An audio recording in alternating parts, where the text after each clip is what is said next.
Councillor LEHAN. Mayor Knapp. Here. Here. Okay, everyone's present and accounted for. Could we ask for the Pledge of Allegiance, please? I pledge allegiance to the flag of the United States of America, to the republic for which it stands, one nation, under God, indivisible, with liberty and justice for all.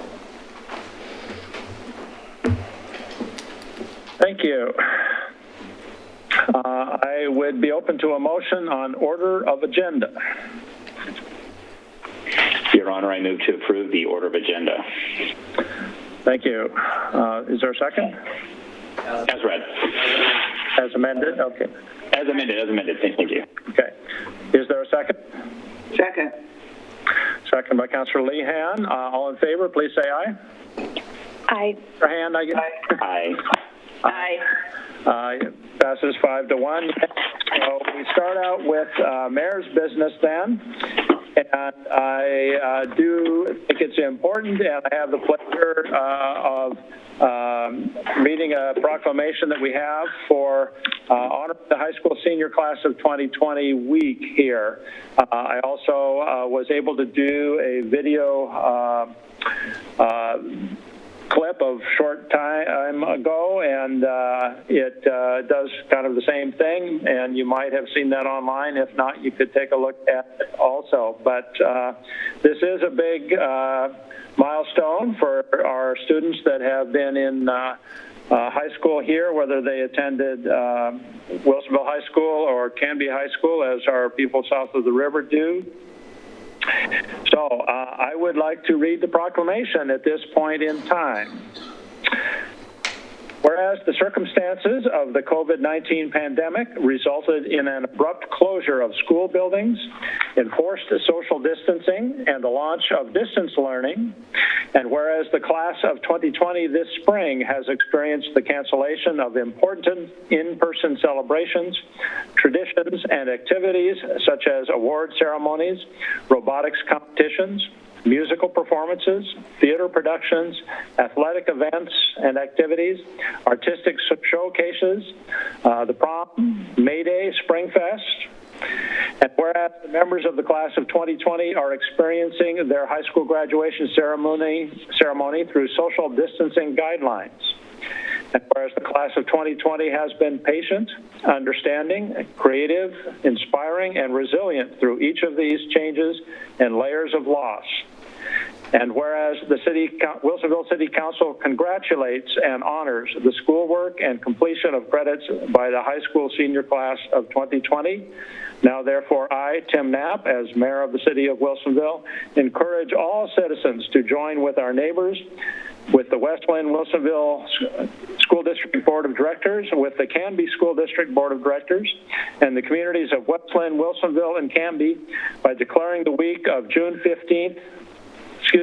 1 through June 5, 2020 as honoring the high school senior class of 2020 week, declared this first day of June in the year of 2020. So it is a difficult time, and we probably may not, those of us who are focused on other things always stop and realize how momentous an occasion this is for our students that have gone to school in our facilities here these many years. So definitely heartfelt congratulations to one and all. Would anybody on council like to chime in at this point, or?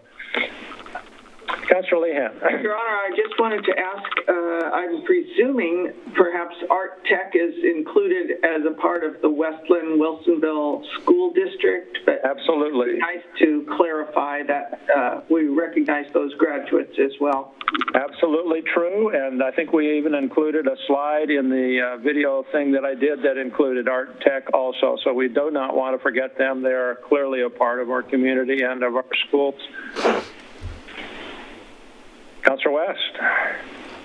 I love this time of year, and I am so proud that we live in a community that values education so highly, and we have great schools that work with parents so well in the community and collaboration, and it's amazing to see. It's important to make sure that we don't forget in what we're experiencing right now as a country and COVID and everything else and all the rest, that we make sure that we take a minute to celebrate the major achievements, because these young people are starting off like their adult lives, and the world is their oyster, and it's really exciting time. And I hope everybody has a way to celebrate. Maybe it's a Zoom graduation, maybe it's keep the numbers good, and maybe it's a small little home gathering with family. But make sure that you take time to celebrate, because this is a special time. Enjoy the pictures, enjoy the celebration, and congratulations to all of our seniors and graduates. Yep. Mm-hmm. Councilor Linville.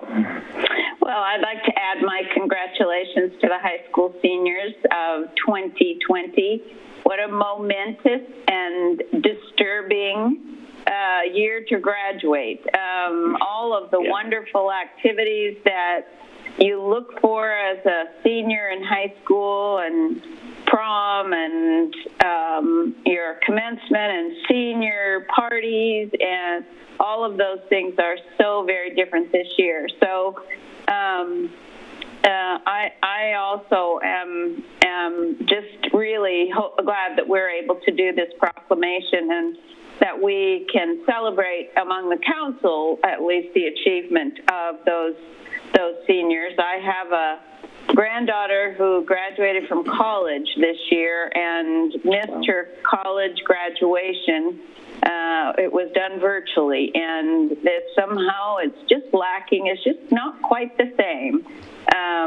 So I know it's a disappointment, but please know that your accomplishment is great, and that we're happy to recognize that.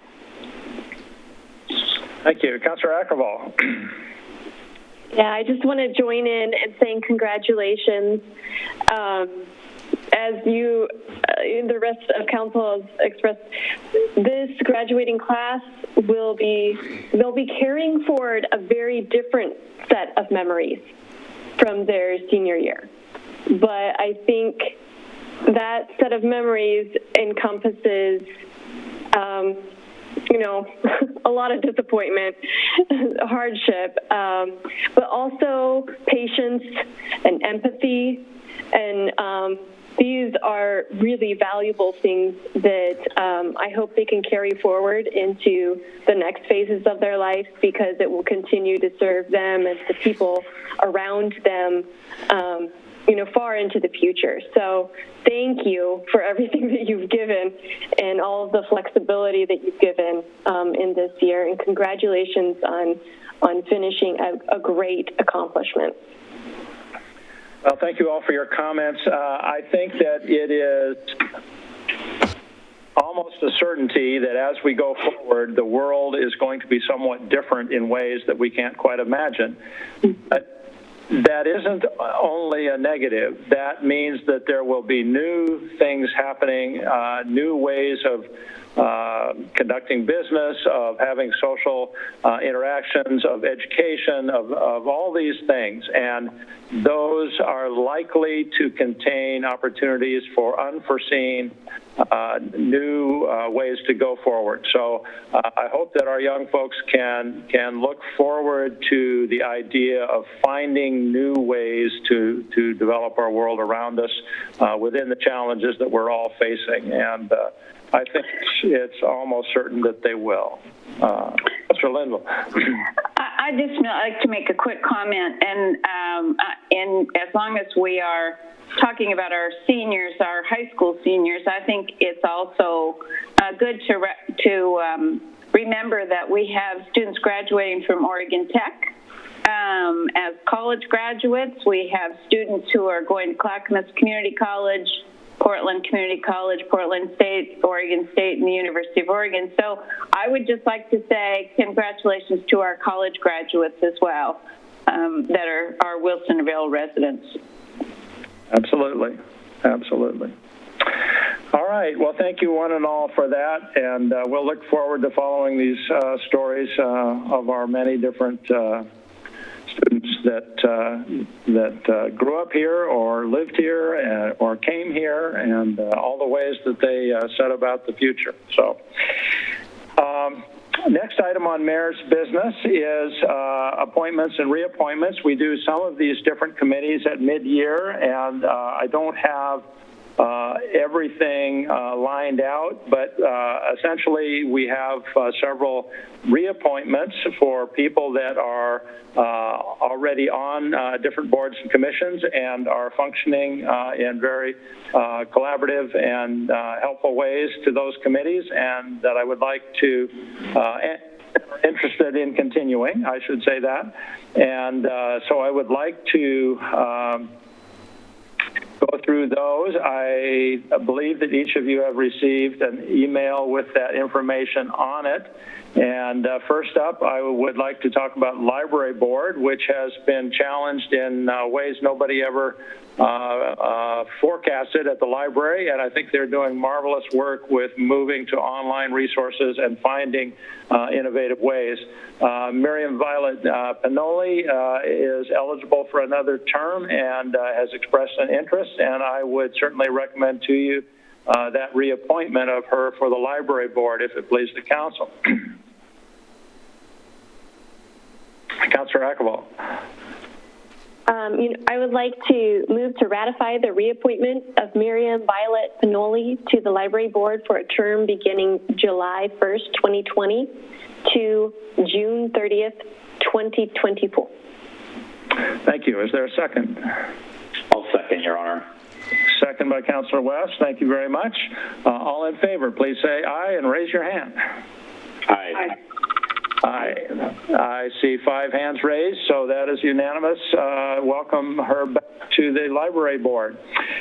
We talked earlier in work session about the Community Enhancement Committee and the work that it has done. We have later tonight a action to extend that IPA with Metro government for 1 year to provide some time for a little more clarity on how things are going to go forward, as well as funding these kinds of amenities that happens as a result of the tipping fee on our solid waste station here in Wilsonville. There's 2 people that I would recommend for reappointment here. Mr. David Davis is one, and Ms. Amanda Johnson is the other. They both have been on the Enhancement Committee for at least a little while. I think maybe Mr. Davis longer than Amanda.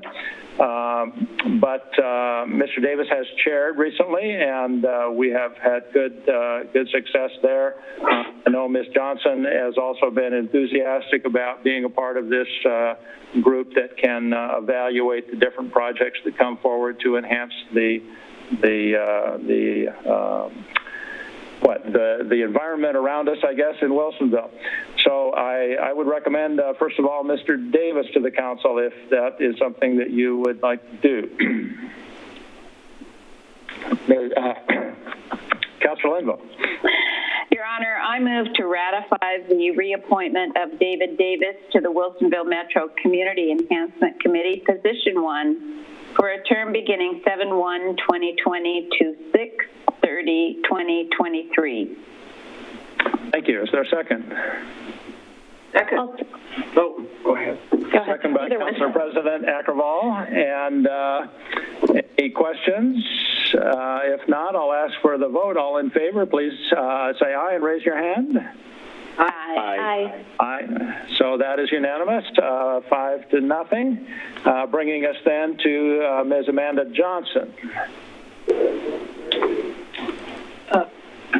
Your Honor, I move to ratify the reappointment of Amanda Johnson to the Wilsonville Metro Community Enhancement Committee, Position 2, for a term beginning 7/1/2020 to 6/30/2023. Thank you, Councilor LEHAN, for the motion. Is there a second? I'll second. Second, Councilor Linville. Thank you very much. Any questions? If not, I'll ask for the vote. All in favor, please say aye and raise your hand. Aye. Unanimous, 5-0. Thank you very much. That brings us then to just one more for tonight, which is a Tourism Promotion Committee reappointment, where Mr. Al Levitt has been working on that. I know that Mr. Levitt has an interest in what do I want to say? He and his wife do tandem bicycle touring, and he certainly has an interest in this kinds of thing. He also has spent time on our some of our other boards and commissions, and I think that he is a very strong asset to our committee. So I would recommend to you the reappointment of Mr. Levitt, if it pleases the council. Councilor President Ackervall. I move to ratify the reappointment of Albert Levitt to the Tourism Promotion Committee, position 4, for a term beginning July 1st, 2020 to June 30th, 2023. Thank you. Is there a second? I'll second that. Councilor LEHAN seconds. Thank you very much. Any questions? I'll ask for the vote. All in favor of the motion, please say aye and raise your hand. Aye. Aye. Passes 5-0 again. Thank you very much. So those are all the positions I have ready for you tonight. Likely we'll have another one or two here, hopefully quite soon, this next meeting or two. Let's see. I wanted to find here somewhere on my agenda upcoming meetings, but I'm not finding what I want. In the packet? Yeah, where? It's not on the outline. Here we go. Page 71, right up front. Yeah. So the next council meeting is scheduled for May 15, a Monday at a regular time, 7 p.m. Likely still on Zoom here and with support in council chambers there.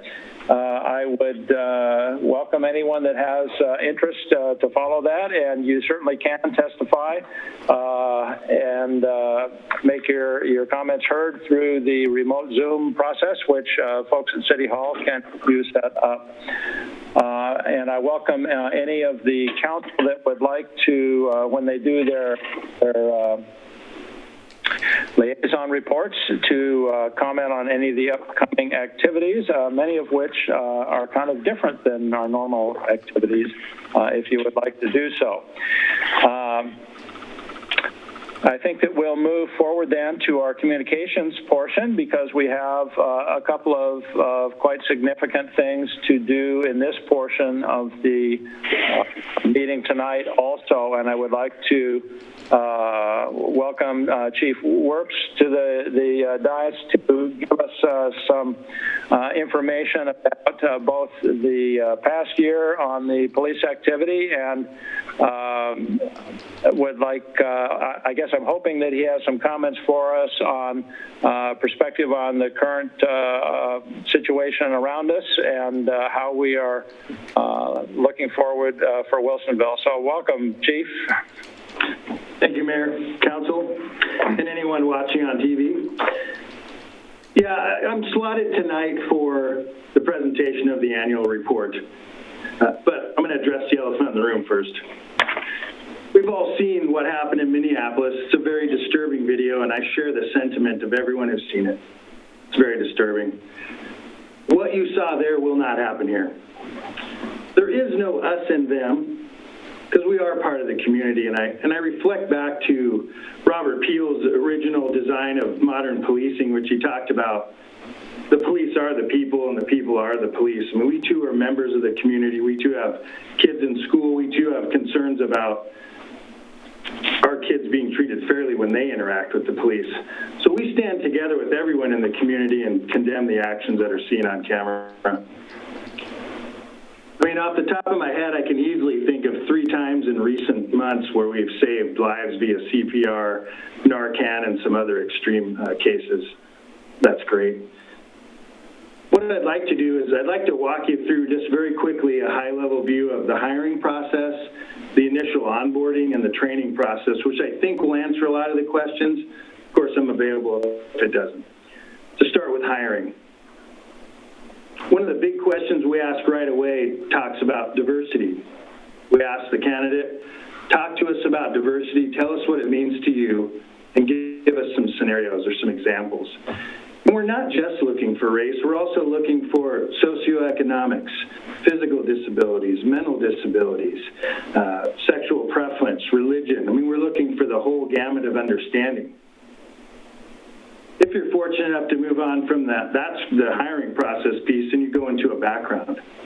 We're going to talk to your employers, we're going to talk to your family and friends, and if there's any notion that you're unable to adapt or work in successfully in an environment, then you won't get hired. So let's say you do get hired, now you go to the police academy, and it's been a while since I've been, and I had a lot of ideas about what the police academy did, but I actually got on the phone today with the director of the academy and confirmed these things. So they've had a major overhaul in the past 2 years, and so a lot of the training that folks are asking me about, that there are concerns about, are being addressed. One is that right away there's training on critical incidents and crisis intervention, otherwise known as CIT. And a lot of it's scenario-based, because we've come to learn that scenario-based, where you have to work through the problem, sticks longer, right? The education piece sticks better. They also have a very in-depth ethics training. And Oregon's actually known nationally as having some of the highest standards for police and police accountability. De-escalation training is seen in 2 areas. One in part of the CIT, and then also, again, in use of force, which is also a major part of the curriculum. Again, a lot of scenario-based training. There's also specific training on implicit bias and emotional intelligence. There's actually tests that you take to try to draw out some of your biases that you may have and not be aware of, and then they give you tools to work through some of those. So that's all part of the basic academy. Our academy is state centralized, so all officers get the same training in the state of Oregon. Has professional oversight, not just by police members, but also by civilians, and mental health clinicians have a say in what this training looks like. So now we move from the academy into the agency and what the agency's training looks like. To begin with, there's 40 hours, again, of critical incident training, or the CIT again, crisis intervention. And that training was created with NAMI, the National Alliance for Mental Illness. So we've really wanted to get a partner that fully understands this and wanted to work with us to get the best possible training for our folks. And again, de-escalation and dealing with people in crisis is all part of that. And we also have 40 hours of defensive tactics, again, includes de-escalation training and safe accepted practices. And this training then goes on monthly for quite some time. Well, your whole career, in fact, not just quite some time. When we have use of force incidents, it requires a lot of documentation. Everything needs to be explained in great detail. The supervisor reviews it, approves it, and then it goes to our training division for further review. Our training division then takes it and looks at, okay, what type of trends are we seeing? What kind of problems are we frequently encountering? And how can we adapt our training to have our guys be successful for these particular incidents? And then we look at the data, what time of day does it occur? Does it occur on a particular day of the week? What's the age of the people involved? What's the race of the people involved? All those type of things. What's the sex of the person involved? So we're looking at these things and looking for trends and things like that. So that's kind of just a really brief, high-level overview of what training, selection, and hiring looks like when it comes to bias, ethics, and ongoing training, things of that nature. Real quickly, I'll touch on the body cameras and cameras, because I know that's been in a lot of questions, and then I'll be available for questions and can move into the annual review. Right now, all our vehicles, every police car has 4-way camera systems, front, back, sides. Actually, they're 5-way, because it also has a camera in the back seat of the vehicle. So right now, that's what we have, and there's also audio. And the audio can reach, I believe, 30 to 40, maybe even further away from the vehicle to record at least the audio portion. We have experimented with body cameras. That one's a little bit more complex. For us, that requires the hiring of a bunch of staff to edit these, do redactions, face blurring when there are media requests, because one thing that's not often understood, if we walk into your house and we investigate a sensitive issue, those things are all subject to public requests, and that was a concern for us in terms of privacy for the public. So right now, body cams are kind of on hold as we work through some of those issues. So that's kind of a high-level view on training, hiring, selection, and ongoing training in body cameras. So before I jump into the report, I just want to leave some time for more specific questions. Well, thank you. That's more information than I think many of us have had in the past. Council, would you like to ask questions of the chief at this point?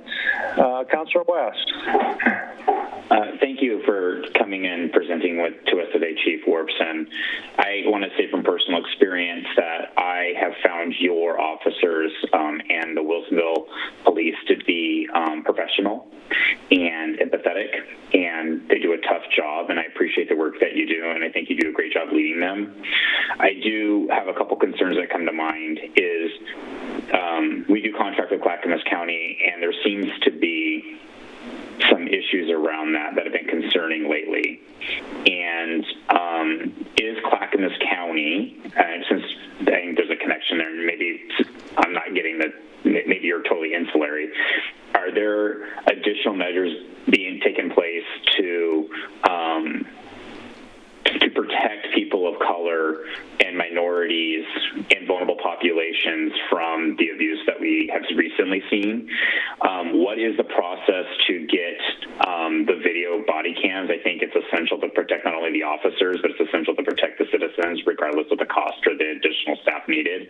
And it's actually great information you gave me, because I was under the assumption that we had already made that move to have the evidence necessary to not only protect officers but vulnerable populations. Okay. And so what would need to be done, and are we looking at doing that now moving forward, considering the climate that we're in? And I guess those are my two questions. And you guys have a really tough job. And I can't believe I'm having this conversation today. And Councilor West, can I clarify?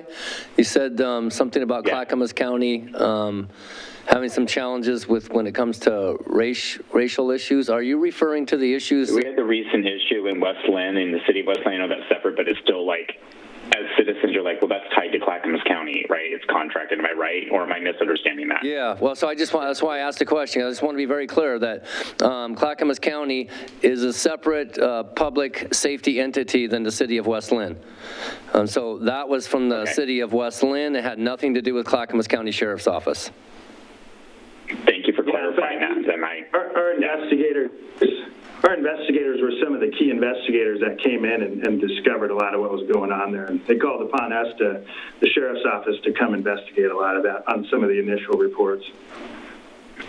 I want their distinct own police department. Right. Police, okay. And I do want to say this, is that when my family's had to interact with the police, and my son has had to interact with the police in this community, it has been, I have no complaints. I think it's been professional and quality work, and I appreciate that. With the body cams, I think it'd be great to know if that's something that we can really look at doing. I think that is shown, and the evidence shows that that's a beneficial program to do. And I also, back to what I was saying, is you guys do a really, really, really hard job. And with COVID-19, the pandemic, and then exacerbating what's happening now from Minneapolis and now across our country and in the Portland area and throughout our state, you guys have a really tough job. And I am really thankful for you guys, and I am confident that the systemic issues that we see in other departments and other places in the country, there's no evidence of that here in Wilsonville. And over time, since I've lived here, you guys have shown me that personally, and that's my experience. So I guess I just wanted to say to you that I empathize with where you're coming at as a leader and with your staff and the training that you guys have to do. And my one last question is what is the educational requirement for an applicant? I remember within the city of Portland, it used to be a 4-year degree to be a police officer. Do we still have a robust academic requirement that shows the ability to finish something, critical thinking, in some type of degree process? And if not, should we require a more stringent educationally qualified person to do such a difficult job? Let me start by saying thank you for your heartfelt comments and support. That's we need to be very frank and candid with one another, so I really appreciate your support. And I'm happy to hear that your experience was good. That's certainly my expectation here. Everybody gets treated fairly and professionally. To address some of your questions specifically, well, I'll start with the education piece. So right now we don't. However, I can say I've interviewed everything from no degree to a PhD. It's not uncommon for folks to have master's degrees here at the office, so we really have a very wide range of educational experience. There's also some diversity that comes with that. For instance, there's people with military backgrounds that have served all over the world, and there's a lot of value placed in that. So we're also looking, what always fascinates me about when I learn about people at this agency is the wild, I shouldn't say wild, but the varied backgrounds that everyone has. I can literally point out butchers, jewelers, sales folks, pilots, you name the background, and we have it here. And I find that amazing. I'm not trying to skirt your question, but I just find the amazing diversity of background very, very interesting. Sometimes I think that can get a little bit lost when you get too stringent on educational requirements. But, if it comes to like candidates and one has a degree and one doesn't, I mean, obviously the person with the higher education gets a leg up, no question about that. To go back even further to some of your questions about body cameras, as you know, as many of us, amongst the many strange things, we also just had a sheriff's election. We have a new sheriff. I have not yet had a chance to catch up with her specifically, the new sheriff-elect.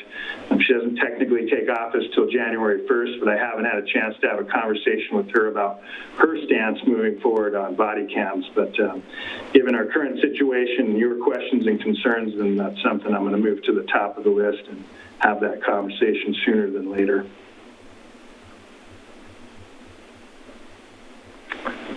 Other questions? Councilor President Ackerball. Yeah, thank you so much for coming and speaking with us this evening, and for your presentation too on the annual report, which will follow. And I do have a few questions on that, but I'll hold that for just a moment. I know that the Clackamas County Police Sheriff was part of the joint statement that went out last week, and I appreciate them being part of that statement, and I wanted to say thank you. And I also appreciate you talking tonight about some of the ongoing training that's happening, because I think all of this work is important, for leaders in all sorts of roles, and it is ongoing.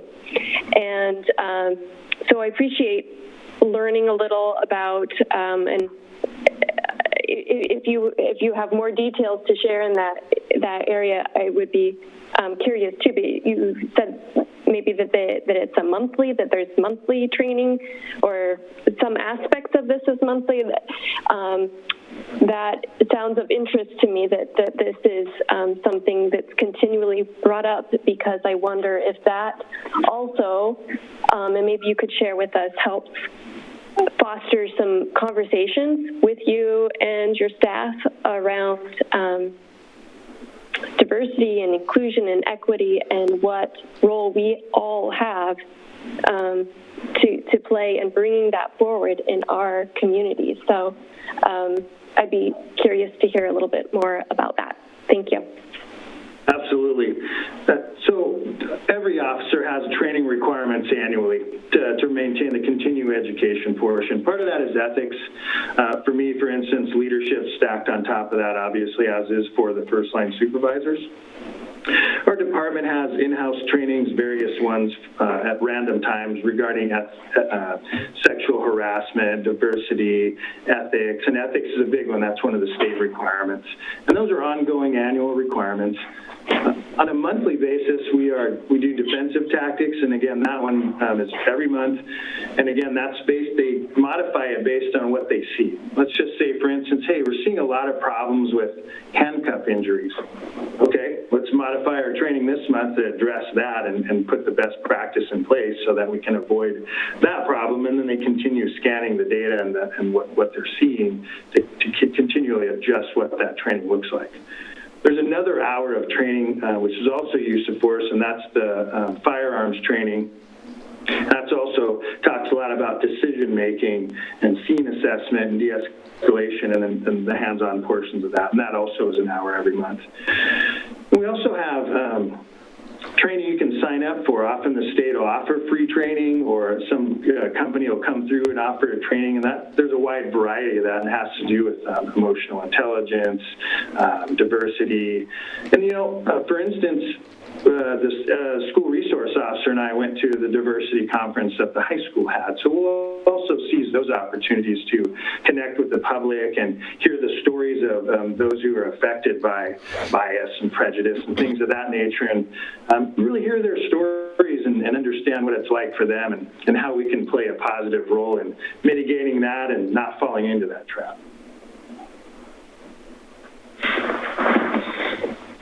Thank you for that. Other questions? Councilor Linville. I'm here. Thank you, Chief, for being here. Thanks for the work that you do. And please send my thank you to the officers for their work. I know that we're a safe community because of the work that you folks do. And I worry a little bit about how we help our officers who have to deal with some very difficult things in terms of traumatic stress themselves. And I know in my work and working in an emergency room, I've seen not probably as much and as bad as what officers see on a regular basis in their jobs, and so I do have concern about that. And so one of the things that maybe you could talk a little bit about is, I think in Oregon there is a state law that I think does it require departments to keep statistics on profiling and periodically look at them? And what have you gleaned from the reporting that you've seen over time as it relates to our community? Thank you again, and you're being pretty humble to say you haven't seen as much as we have in an emergency room. I know that to be a very stressful place, and there's a lot of bad things happening in there to good people. But thank you. And we do have some mechanism in place we have critical incident debriefs. So after a critical incident, we try to pull the officers in and make sure they're debriefed and have the support we need. We have a full-time chaplain who's an amazing, amazing man, regardless of your religious position. He really is amazing, and he's always around, always checking in, and available to the public when they've had a hard time. So we're doing our best to take care of that. On to statistical analysis. So yes, the state requires that we do statistical analysis of who we're stopping. And a stop could mean a traffic stop, the ones you see with the lights on and the car pulled over, or even if we stop someone on the sidewalk walking, or a bicyclist. All of those are considered stops legally. And we're required to, at the end of it, report the reason for the stop, the perceived race of the person we stopped, the perceived sex of the person we stopped, and the approximate age. So those are all every time. And we have an automated system that makes it very easy for us, and then the data collection happens, and then that's reported to the state as required. And of course, we do monitor that as well. And that matches, and so I also talked about this in the use of force reporting. We do the same thing. That's not mandated by the state. That's something we chose to do. And the times that I have looked at it, I'm happy to report, and I haven't looked at it recently, but the times that I have, at least the traffic stop one, because there hasn't been a new one in a little bit. It matches what I would expect to see, right? It mirrors the statistics of what our population is. So I haven't, because we're looking for that shocking marker to go, oh my gosh, we're stopping this particular class or race of people far too often. What's the deal here? And then we would dig into it. But so far we haven't had to do that because everything kind of matches what you'd expect to see. Thank you. Councilor LEHAN. Yes, I want to commend the work, especially of our current staff, or current Sheriff's Department people in Wilsonville. I think, and I have done ride-alongs and was very impressed with the way when I was out on a call with an officer on a mental health call, and I thought that he handled it very sensitively and you know, de-escalated the situation and then worked really hard to get appropriate care for the person, place for them to go. And I appreciate that partly because Wilsonville, of course, has a fair amount of housing for mentally ill and developmentally disabled, and we have a long history of providing that with Damage Hospital. So that's been, I think, a priority, a longstanding priority if the community is taking care of people who are in mental health crises. And it used to be, especially right after Damage closed, that the response that police had to someone who was not following instruction, which the mentally ill are prone to not follow instruction, and they would just yell at them. And they would yell at them louder and louder and louder, and then be surprised that they didn't cooperate correctly. But and it was so different than me growing up with a parent who worked at Damage, and I was in and out of the hospital all the time, and I saw how they dealt with the mentally ill, and you know, nobody was yelling at anybody, and yet when they were all out in the community, and then we had these situations where police would come and just start yelling at them to do whatever, and I didn't see any of that when I went around in recent years with the officers in Wilsonville. I think they're very sensitive. I think the training has greatly improved in the last decade for how to handle mental health crises, and so I really appreciate the skill that our officers have in that regard. Thank you for that, Counselor, and I am too. I'm very proud of where we've been. Proud to say that Sheriff's Office was one of the first agencies to actually bring on full-time mental health clinicians to help guide us through this and be a resource in the field. And you know, that grew from one clinician, we're up to 4, quite a few hours of the day. So we're really proud of that, and it's been a really big help. Been a great program, helped us grow and learn. Well, thank you for all your questions, and thank you for your answers, Chief. It's clear that you have thought a lot about this in the process of doing your work. You know, I'm proud of the work that has happened in Wilsonville too, and you and your officers and your backup people have been really helpful here. I know that police departments across the country are trying to do better, and yet it seems like horrible things keep happening that shouldn't happen. So why do you think that is? And what would have to change in order to keep us all from living through that, or in horrible cases, people that don't live through it? for whatever reasons. I mean, I know there's a huge number of different scenarios and personalities and social structures, but, you know, in the broadest sense, it seems like we've got work still to do, doesn't it? Always. And that will never end, right? That we always want to be bigger and improving. What you asked, Mayor, is a very big question, and I think you'll have different answers depending on what part of the country we're in. I reflect back upon an FBI presentation I went to that talked about police corruption and how it wasn't as problematic in the Northwest and along the West Coast for two main reasons. One, he pointed out, was that we make a living wage here, and in many places in the South and part of the East, that's not the case. Some of these guys are making just above minimum wage, and I hate to be very blunt, but you're going to get what you pay for in some cases.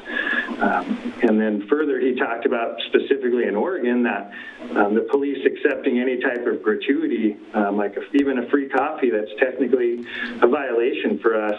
We can't accept that. We can't get a free dinner or free lunch because he explained that that's really that's very common back east, and it becomes a slippery slope, and next thing you're bringing your family on off duty and expecting the same. And he noted that to be a big problem, and that wasn't a problem here due to the states passing the laws to restrict that for us. Those are two small takeaways that I got from a person who really has studied this. I wish I had a better answer for you as to what the real answer systemically is nationwide, but these incidents, as terrible as they are, they become a driving factor towards creating that change, driving that change, making it necessary, forcing it, really. So I guess there's a small glimmer of good in that. Yeah. Do you think that we do, I would say not a job, do you think that our culture and expectations for our public safety people are one of accountability and expecting them to honor the best standards and training that you have, or do we have sometimes a tendency to let people slide through?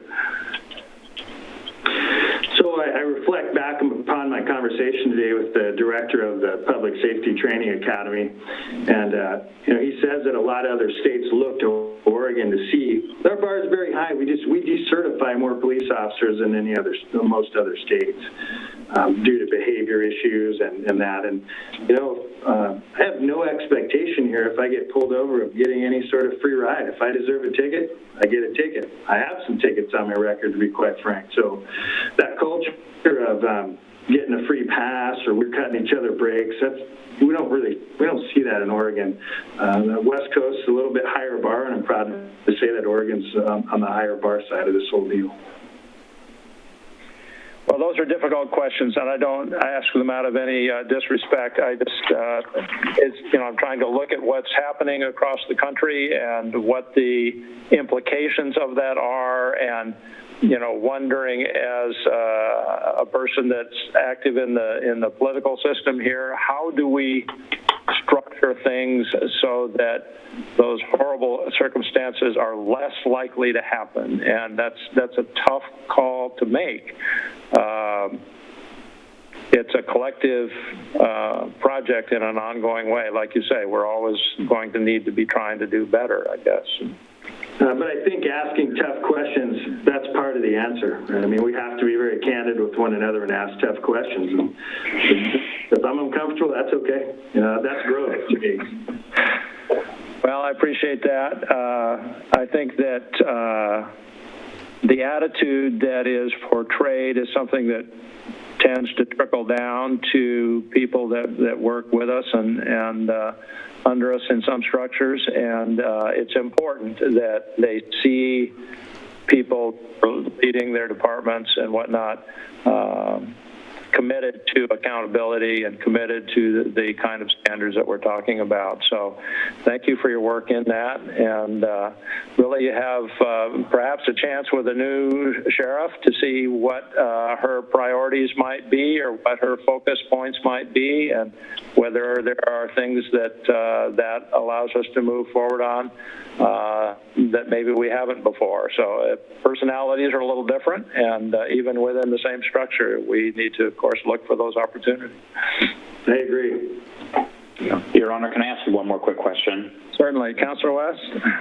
Thank you for allowing me just one more quick question. I know we're short on time.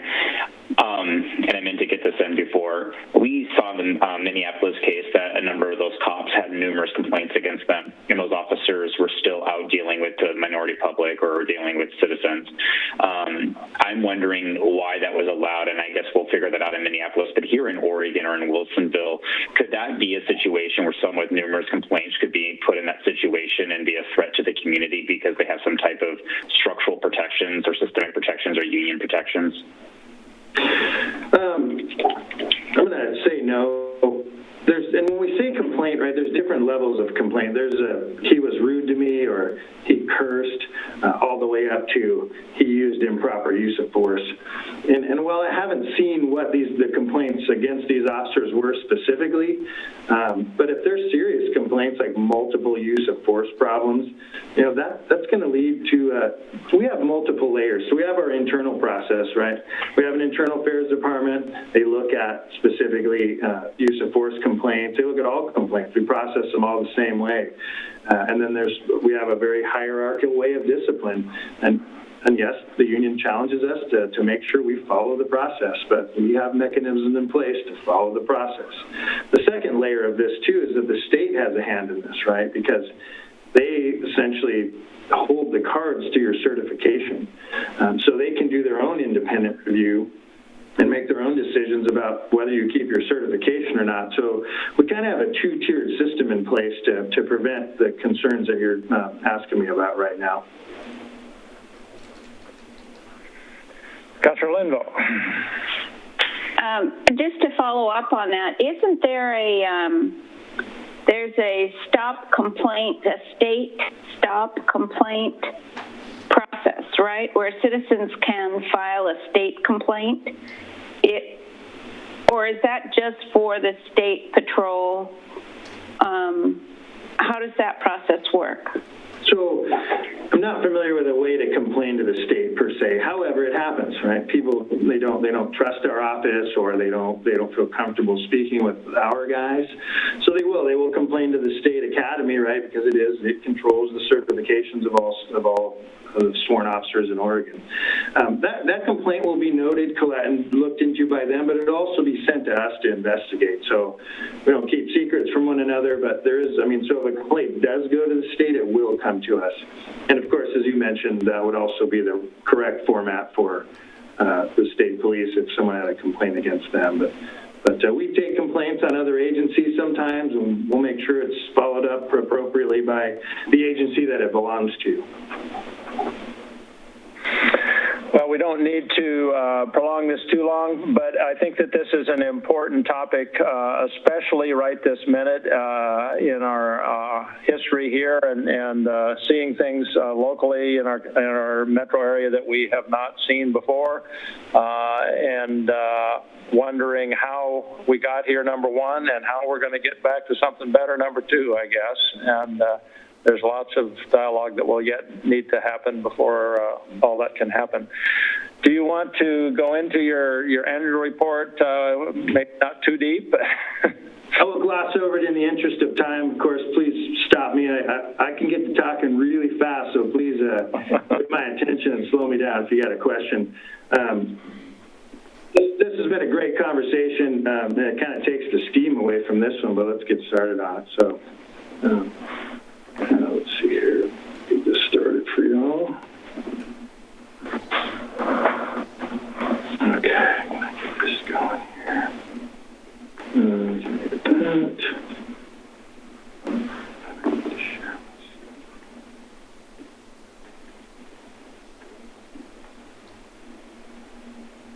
Okay. Before you get started. started, can I ask, because I didn't see it in the numbers here, but it says total staff is 20. Do you know how that, or the population of our city, is that a lot, a little, or right in the middle? That's an interesting question because of the uniqueness of our contract, right? It does put us on the short side, but there's a caveat to that because we don't have to staff to account for vacation, sick time, family medical leave, because we have the option of offering overtime for a county deputy to come fill that position. So that kind of puts us in a unique spot. So it's not an apples to apples comparison. So it becomes a little difficult to weed through that. So I can't just say, oh, if we compare to Woodburn, Forest Grove, or Tualatin. Okay, that's good to know. I hadn't thought about that comparison. Because they have to hire to account for all those types of leaves, so they're going to have bigger numbers. Yeah. Okay, let's get into this. Again, if you have questions, just stop me. Really quickly, I know I'm biased on this, but again, I think the Sheriff's Office contract is a very positive thing. It really gives a very deep level of service. And by that, I'll just give some examples, some of them. There's many more. We have full accident reconstruction professionals that can come in, do 3D renderings of car accidents, auto pedestrians, bicycle accidents. As we talked about at length, we have our behavioral health specialists. We have explosive ordnance disposal guys. One's actually assigned out here. We have crisis, they used to be called hostage negotiators. We have a very robust detective division that should we have, and we have had. Large incidents out here, they will come back us up and take care of all the business that needs to be taken care of with a very deep bench of experience.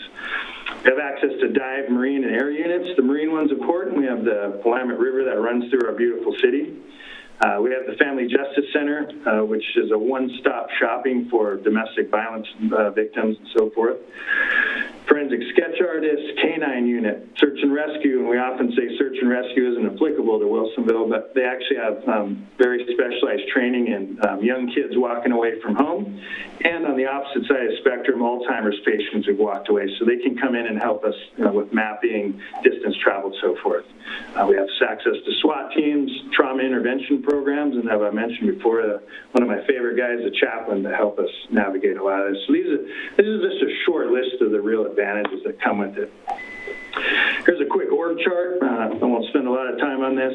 We have 3 supervisors that span the different hours of the day listed there.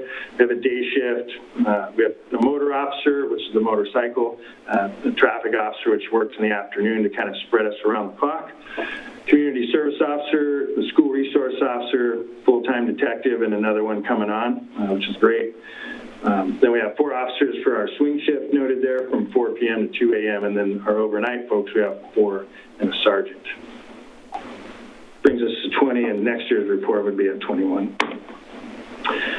Real quick, the annual summary. So we service 24 hours a day, 7 times a week. The guys assigned out here are assigned out here full-time.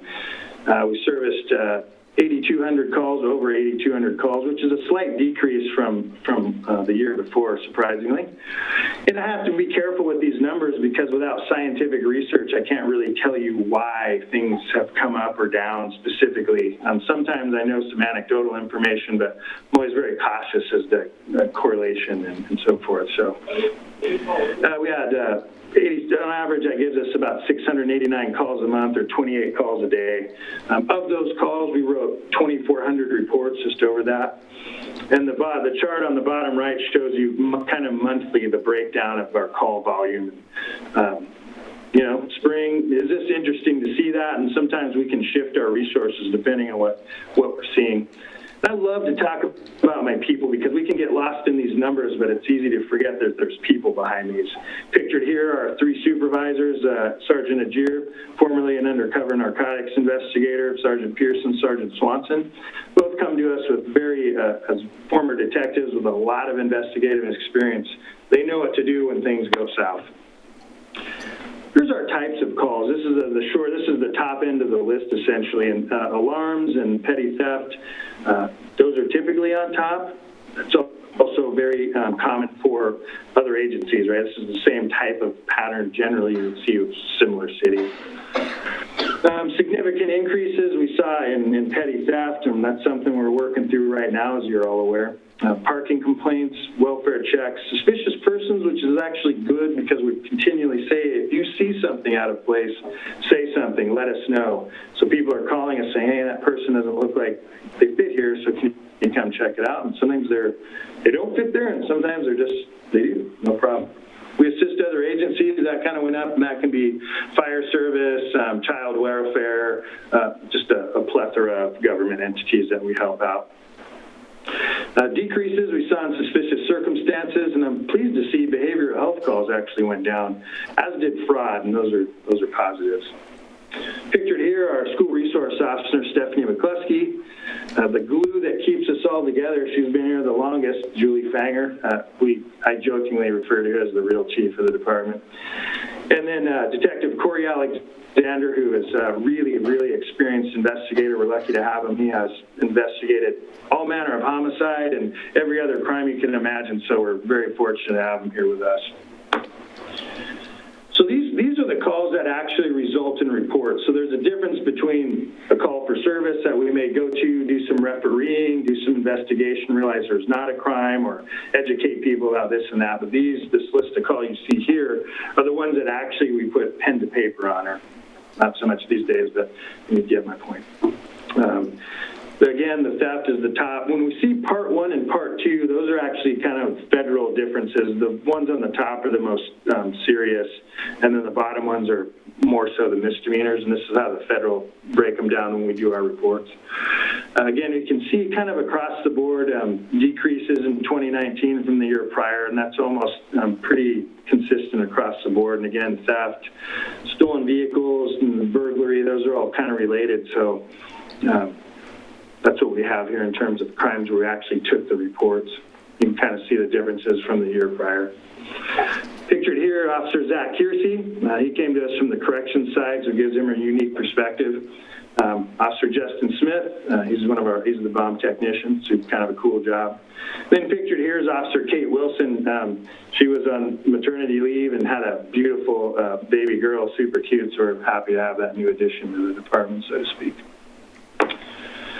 Traffic crashes and traffic issues. This is an important issue to everyone, as it should be. Driving's dangerous. What I did see is a decrease. So the blue lines you see on the graph in the upper left are the number of crashes, and then the red lines is where a report was taken. The difference being that sometimes people have a little fender bender, and it's not necessary to make a full report. They can simply exchange information and go about their day. So again, both those numbers happily have decreased. I thought this was interesting. We actually culled out the biggest intersections for crashes. And for the most part, they stayed somewhat consistent, although we did see a drop in one. But anyway, those are the top 5. That should be no surprise. They're also likely, if we measured it very specifically, the most volume. So Wilson Road at I-5, Wilson Road at Boone's Ferry, 95th and Ritter. Major intersections, that's what the numbers give us. Picture here, Isaiah Duckworth, he came to us from corrections as well. John Wildhaber should be a familiar face. He's one of the pioneers of the bicycle program, which we'll be excited to roll out this summer. And then Officer Ben Tubes on the motorcycle. This graph here is interesting too. It shows what hours of the day. Chief, we've got a question from Councilor LEHAN before we get to maybe I should wait for the next one, but I know these are 18 and 19 data, but do you have a feel for post-COVID on traffic? Yeah, It certainly seems like traffic is down, but I don't know. Are people still running into each other at those places, or less so? The answer is less so. We'll see probably initially some shocking differences, I suspect, when we go into next year's report, at the end of 2020, because the first few months of the year, we really turned into kind of a ghost town, and so fuel prices went down, crashes went down, all kinds of stuff. So I think your assessment's correct. We're going to see a major downturn in the beginning of 2020. Okay. This graph's interesting. It gives you the time of day, and I think that anecdotally, if you look at the afternoon and the bigger numbers there, that's because people are tired, right? They're distracted from work on their way home. And I find that to be interesting. And then pretty predictably, right at noon, you see a small spike there too, and that's people getting out to lunch, probably in a hurry to get back to work. So those are, again, not scientific, but anecdotal, and I think they make sense.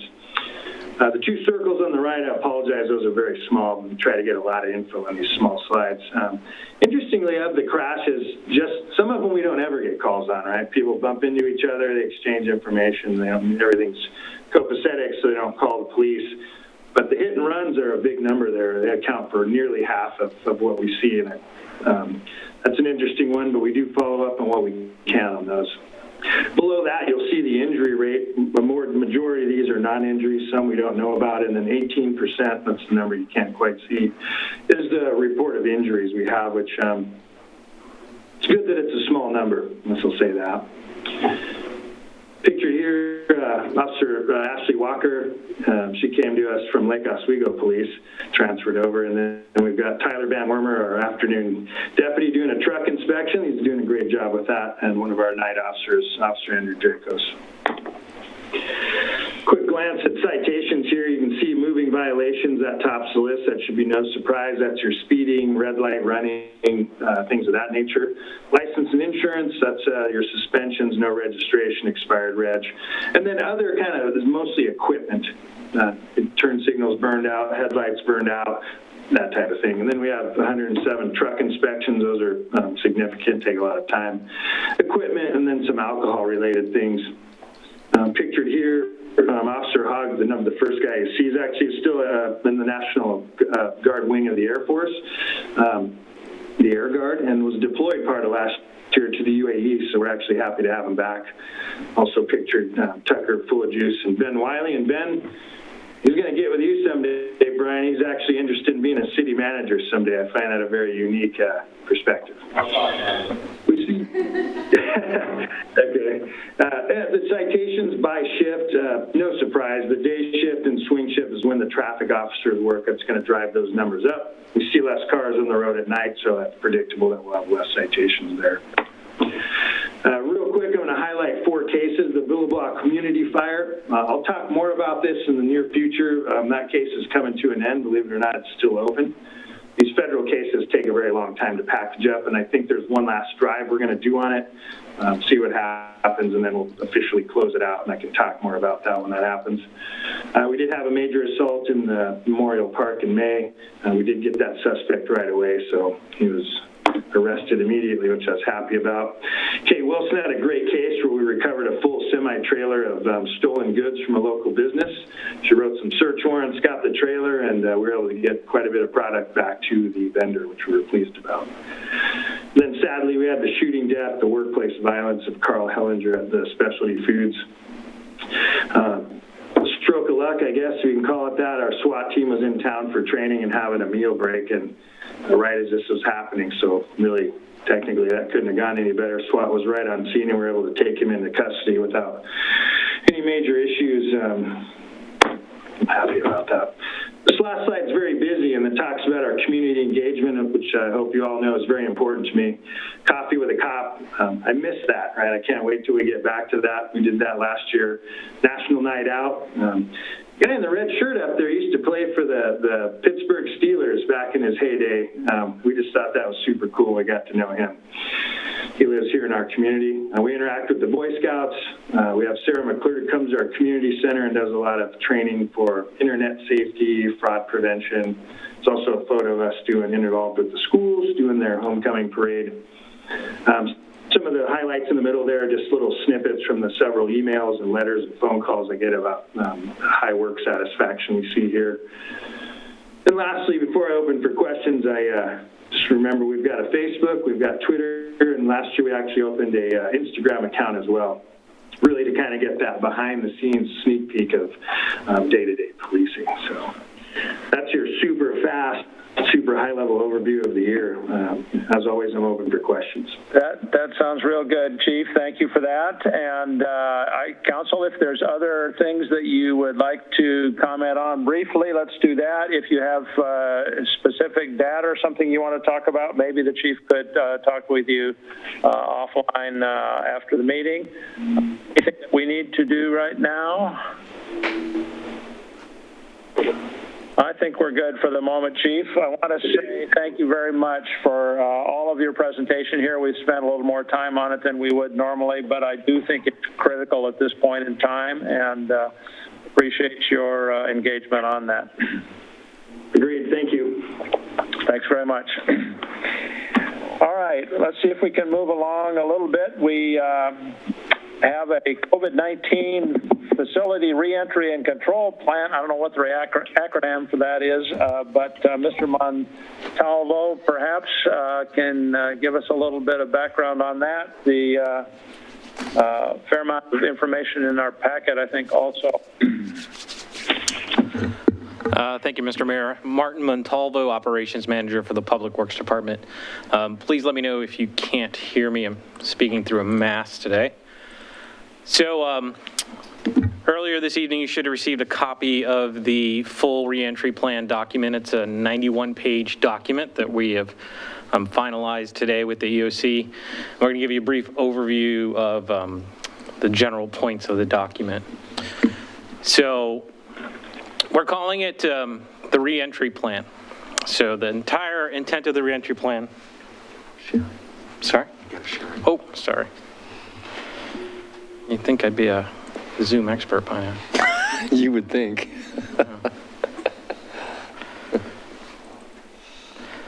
There you go. All right. Apologize.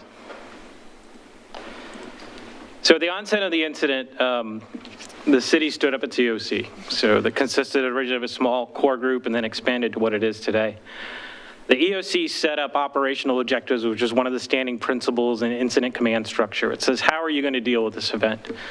And the first thing that we did is we said, this is our priorities for this organization. It's to ensure the health and safety of our staff through thoughtfully planned actions. We're not going to be reactive. We're going to think through our decisions, be strategic, not reactionary. We implemented certain measures to make sure that we were protecting our staff as much as possible, as well as our patrons that visit our various facilities. Secondly, we ensured the safety of all our essential services were provided. We opened up our COUP plans and say, what do we have to provide? What do we scale back? What are the essential services that this community needs? We started looking at planning our economic recovery early in the event. It was probably within the first 2 weeks we started bringing in our economic development team and have them start thinking long-term for the long game. Then we also initiated efforts for cost tracking. So we knew that this was eventually become a declared event. So we started initiating tracking measures, which I think Mr. Cosgrove will give you an update on where we are today with current federal and state reimbursements. And then the last thing is we decided we were going to openly communicate with our staff and with our patrons, both openly and empathetically. So these are our guiding statements that we use, our objectives as we move through response to this incident. So this slide's showing you basically where we are, where we're going, and what we anticipate for the rest of the recovery effort for this. So the stage that we were in a few weeks ago was the stay home, save lives stage that was set out by the state government. We're currently in phase 1, so this bar should be a little bit further to the right now, and we'll be in phase 1 for at least 21 days. What we're hearing anecdotally and from a bunch of the statistical evidence is that there's a potential for us to re-enter into a stay home, save life phase before we transition out of phase 1 and eventually into phase 2. Right now, the data that we're seeing says we're still steady on phase 1. They're not having a lot of uptick into the potential for rescinding back into stay home, save lives. But with the events that have happened in the last week, that data will change quickly.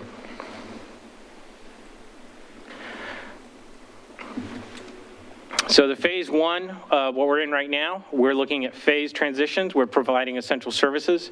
We've determined that we will be opening certain facilities this upcoming Monday, June 8th, but not all the facilities will be opening at the exact same time. We've got to plan, again, planned, not reactionary, openings for each of the facilities and programs.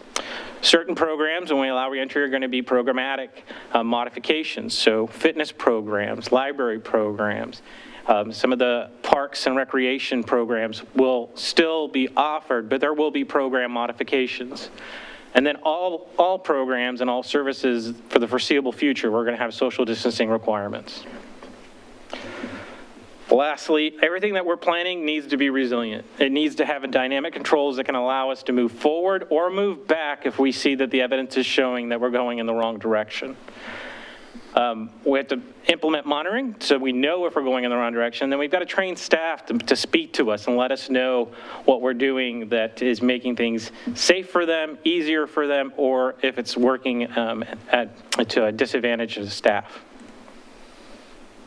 So as we move forward, one thing we wanted to make sure we covered was that the realization that the city's never closed. We've limited access to some of our facilities, but our continuity of operations plan basically allowed us to continue providing all of the essential services that we normally do, and some programs had to be modified. We've got a strong janitorial disinfection program that was already in place when the incident first started, and it's been going very strong ever since the incident, with staff focusing on their personal workspaces and the janitorial staff focusing on the common contact areas and the high traffic areas. Now, one thing we wanted to share with you is that during the course of this incident, over 90% of the staff have reported to work every day. So we were required to provide 80 hours of COVID leave under federal regulations for all of our staff. You can see from the onset, initially, we had quite a large number of staff that were fearful and started using alternate means for reporting to work, whether that's remote working, using some of their vacation, some of their sick time, but staff are returning, staff are eager.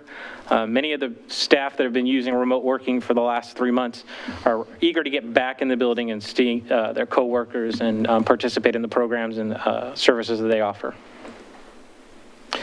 So the process used an industrial hygiene model that we learned in the military, that it's basically the ERIC model, where you're supposed to anticipate what's the hazard, recognize it, evaluate it, and then develop controls that are appropriate for the hazard that you're considering.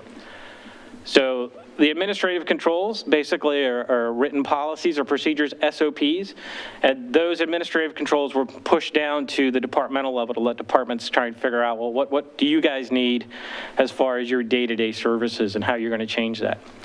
Engineering controls is something we worked with every department, every facility manager, and we said, what physically can we put in place to make work safe for you and your staff? And then the last course is PPE. So in instances where an engineering control or an administrative control doesn't provide the proper level of safety for our staff, then we consider, well, are there PPE options? In the course of the analysis, we started organizationally, and we said, well, here's some general organizational controls that we need to push down, and that came from the EOC in conjunction with all the department heads. Then we looked at each unique facility, and we wrote a section of the plan for each facility. And then we looked at each program that occurred in each of our facilities, and we wrote controls for each of the programs. This is an example of some of the organizational level controls that we've implemented. These controls are across the board. They're typically SOPs or policies. Many of them have been placed since the onset of the incident, and some of them are policies that are just being revised as we're moving through this. We took careful consideration to trying to figure out, well, what are some of the cost implications for this? Because we knew we need to track this, we need to be able to justify the expense, and we need to be able to try and recur as much of our cost from other sources as possible. This is an example of some of the facility level controls. So working with the facility managers and program managers, we said, well, what are some of the things that we can put in for, this example is the first floor planning counter. So we said notary services, it's going to be a little difficult, and that's something we're going to temporarily suspend, so that was an administrative directive.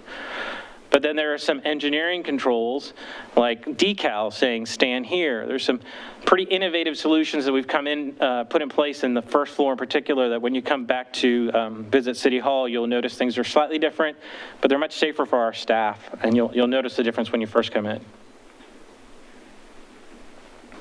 Last thing is program level controls. So these were pushed down to the actual program managers. They said, well, what do you need to do to be able to provide an increased level of service from the stay home, save lives phase to phase 1? So these are some examples of what the libraries included within their unique annex. So they've decided to limit some service hours and do drive-through holds for patrons that want to pick up their books that they've been on hold for several months.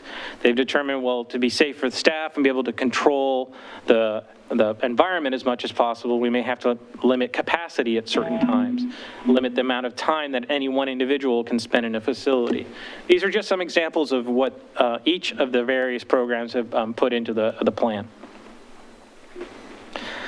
And then lastly, we took every one of the documents that were provided to us and we translated it into a map. So in engineering, we like maps. We're not big readers. We like pretty pictures.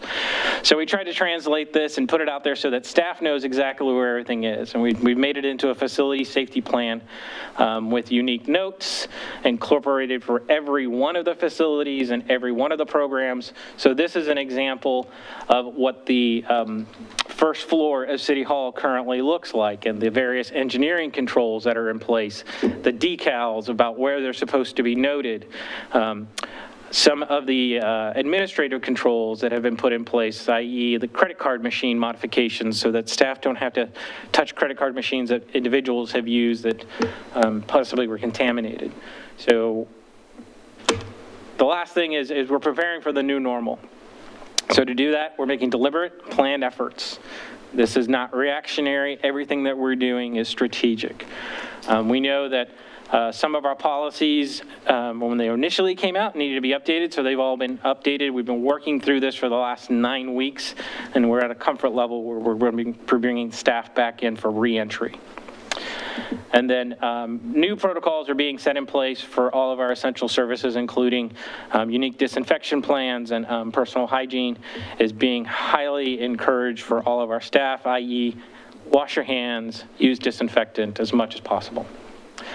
With that, I'll end the presentation, and I'm open for any questions that council may have.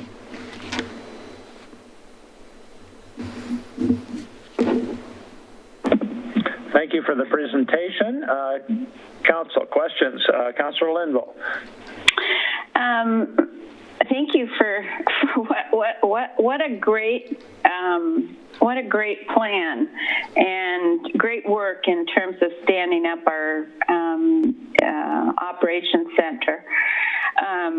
So will staff, when they come back, will masks be mandatory?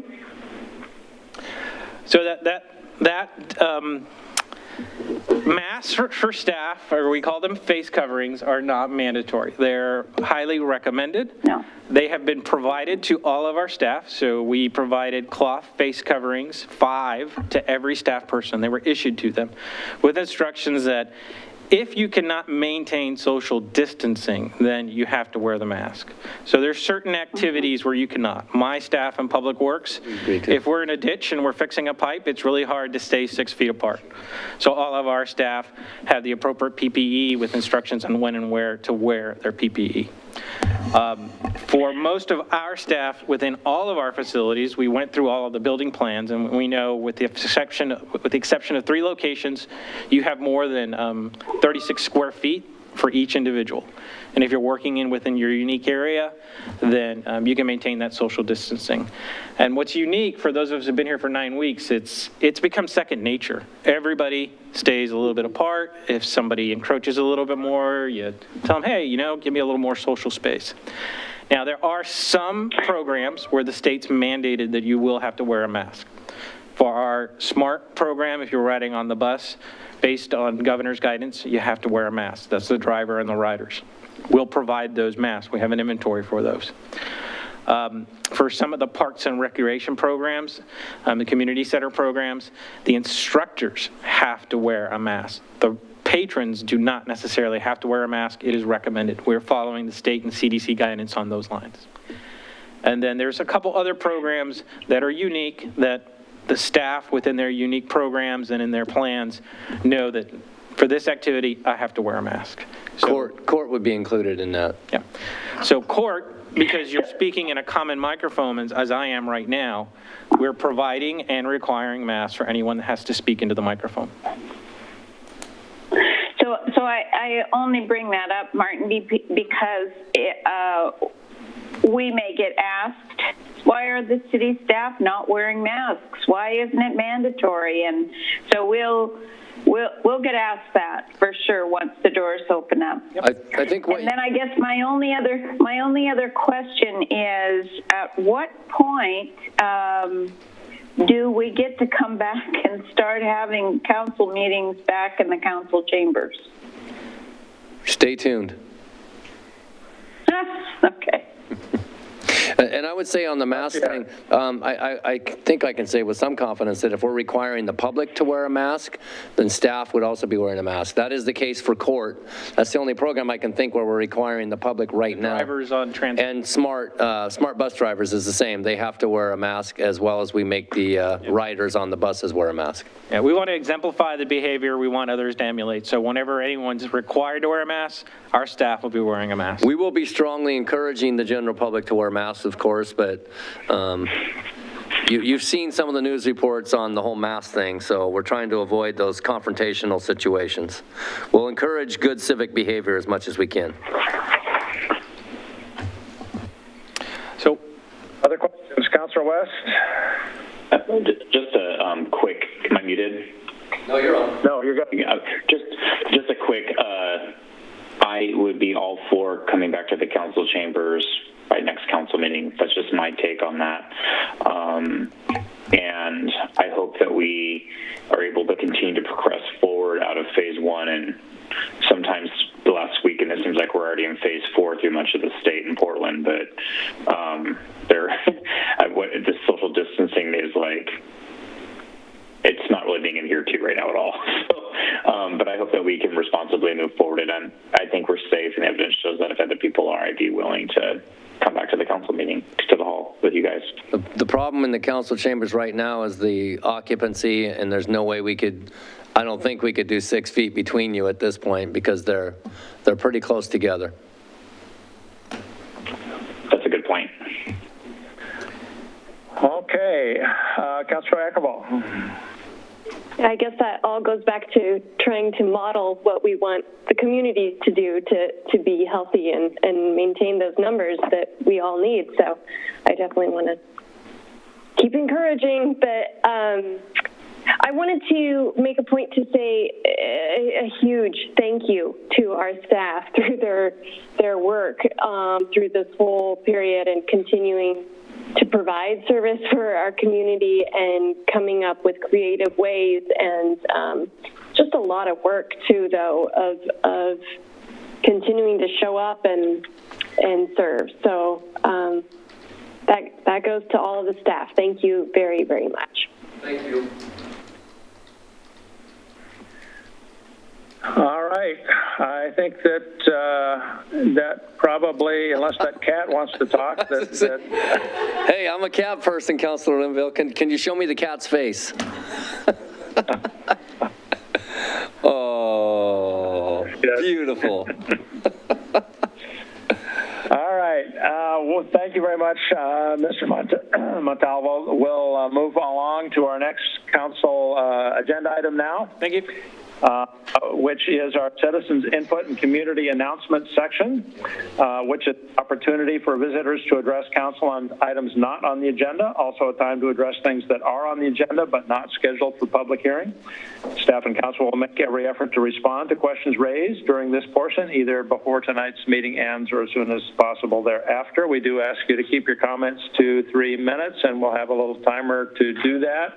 Understand that we have Mr. Jonathan Galbraith that would like to speak.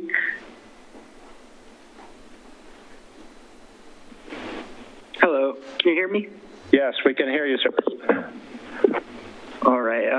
So it sounds sounded like when I was listening earlier, like the police chief covered a lot of this. But I just kind of wanted to go over it a little bit more.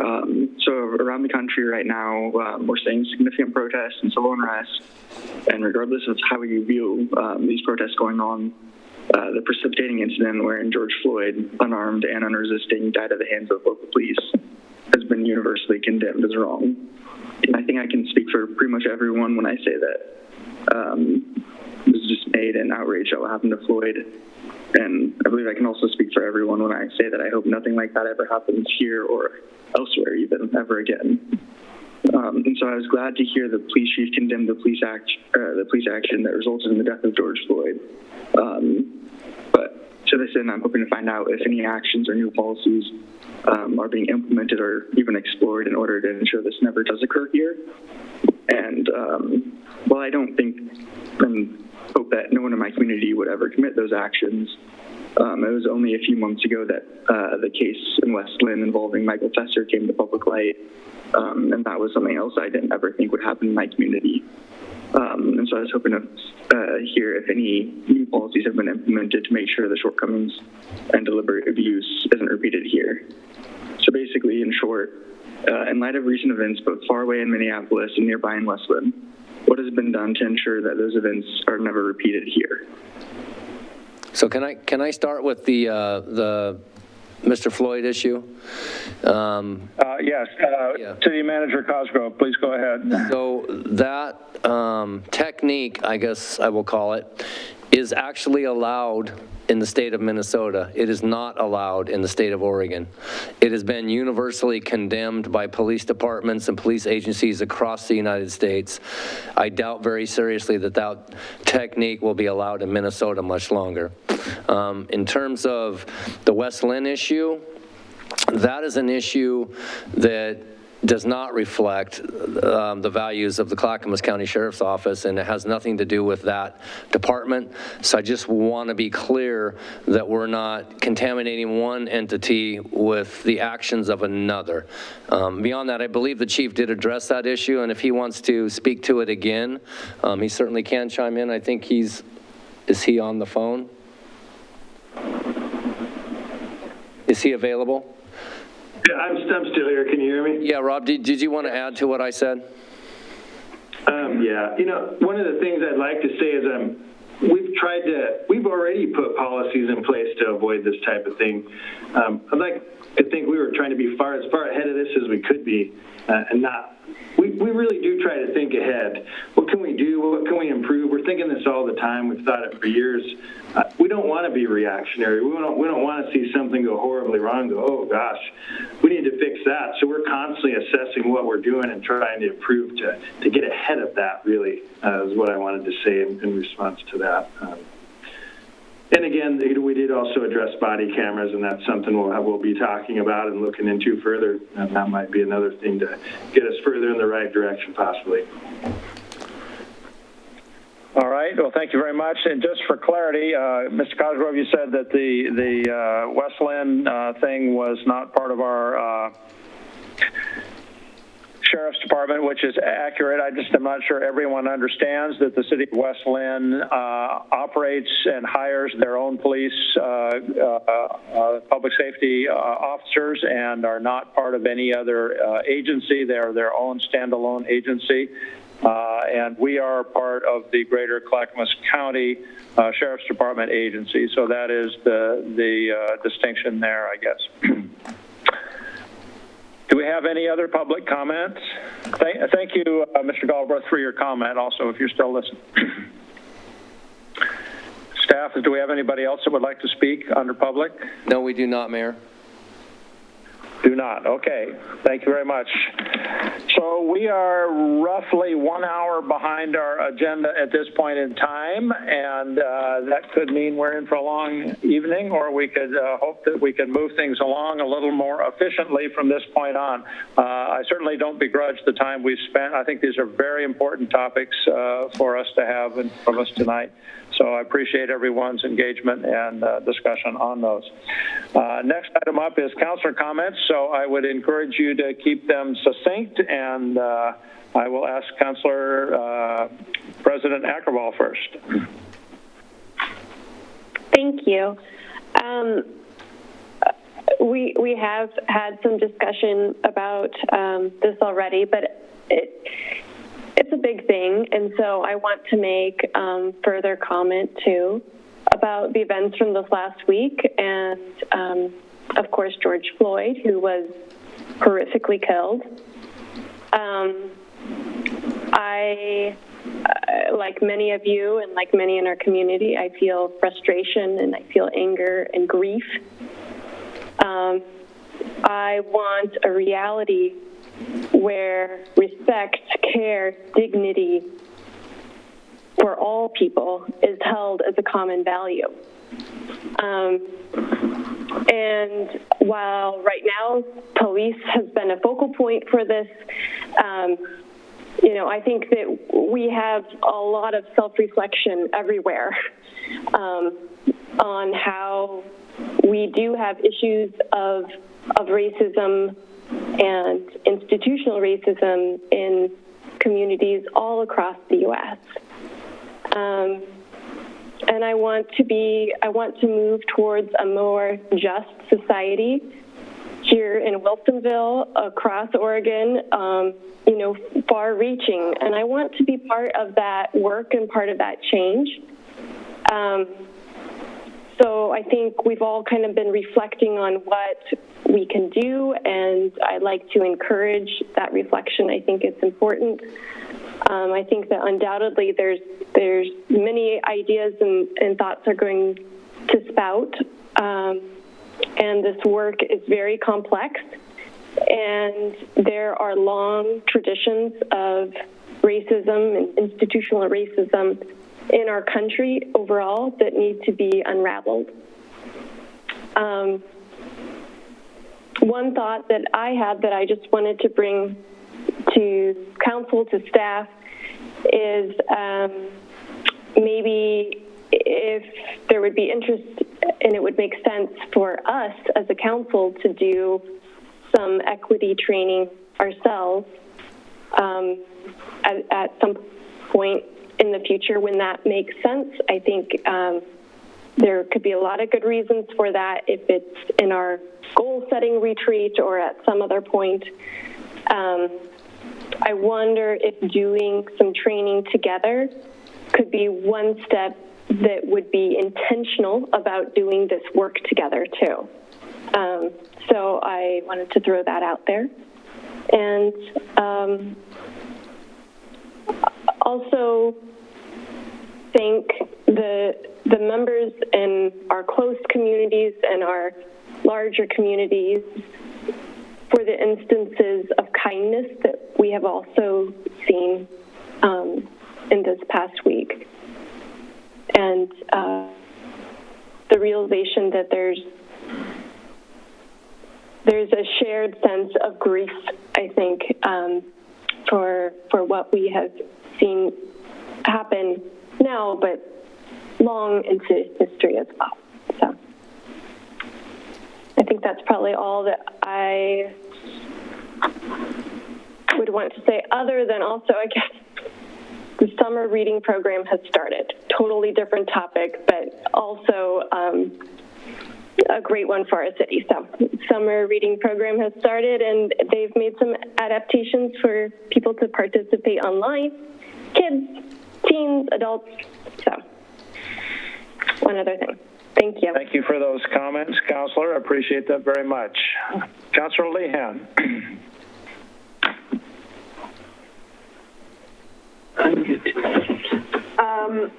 Well, I don't want to make the meeting just go on and on. I agree with many of the things Councilor Ackerval said, but the main thing I want to point out on this is that the race issues that we have are not, I hate to see it get so focused on the police, because they are way deeper than that. And it is everything from the incarceration rates and the criminal justice system and the voting rights for that if you have a felony. You can't vote again in many states. But it's true all the way through. In our military service, who dies? It's mostly people of color. White people don't have to serve in the military if they don't want to, but it's the poor people that we send because we don't have a draft, and so even those risks, we are the people in the middle class and upper class are removed from it. So a huge piece of it, of the whole thing, is economics. And all the money going to the richest few, and the opportunities for advancement are so limited. So everything from preschool to school and college and job, it is such a systemic thing. It's not just a matter of are you a racist or not a racist. Things need to be corrected at so many levels, in so many little ways. It has become very pernicious and rather than overt, although the way they're attacking voting rights lately is becoming rather overt. So anyway, I'm very frustrated with it, with the whole situation. Also, I feel like I've seen this story before. In the 60s, in the 80s, and it just goes back, and there's a backlash, and it gets worse. It doesn't get better. I mean, somehow we have to look at the whole systemic thing, which is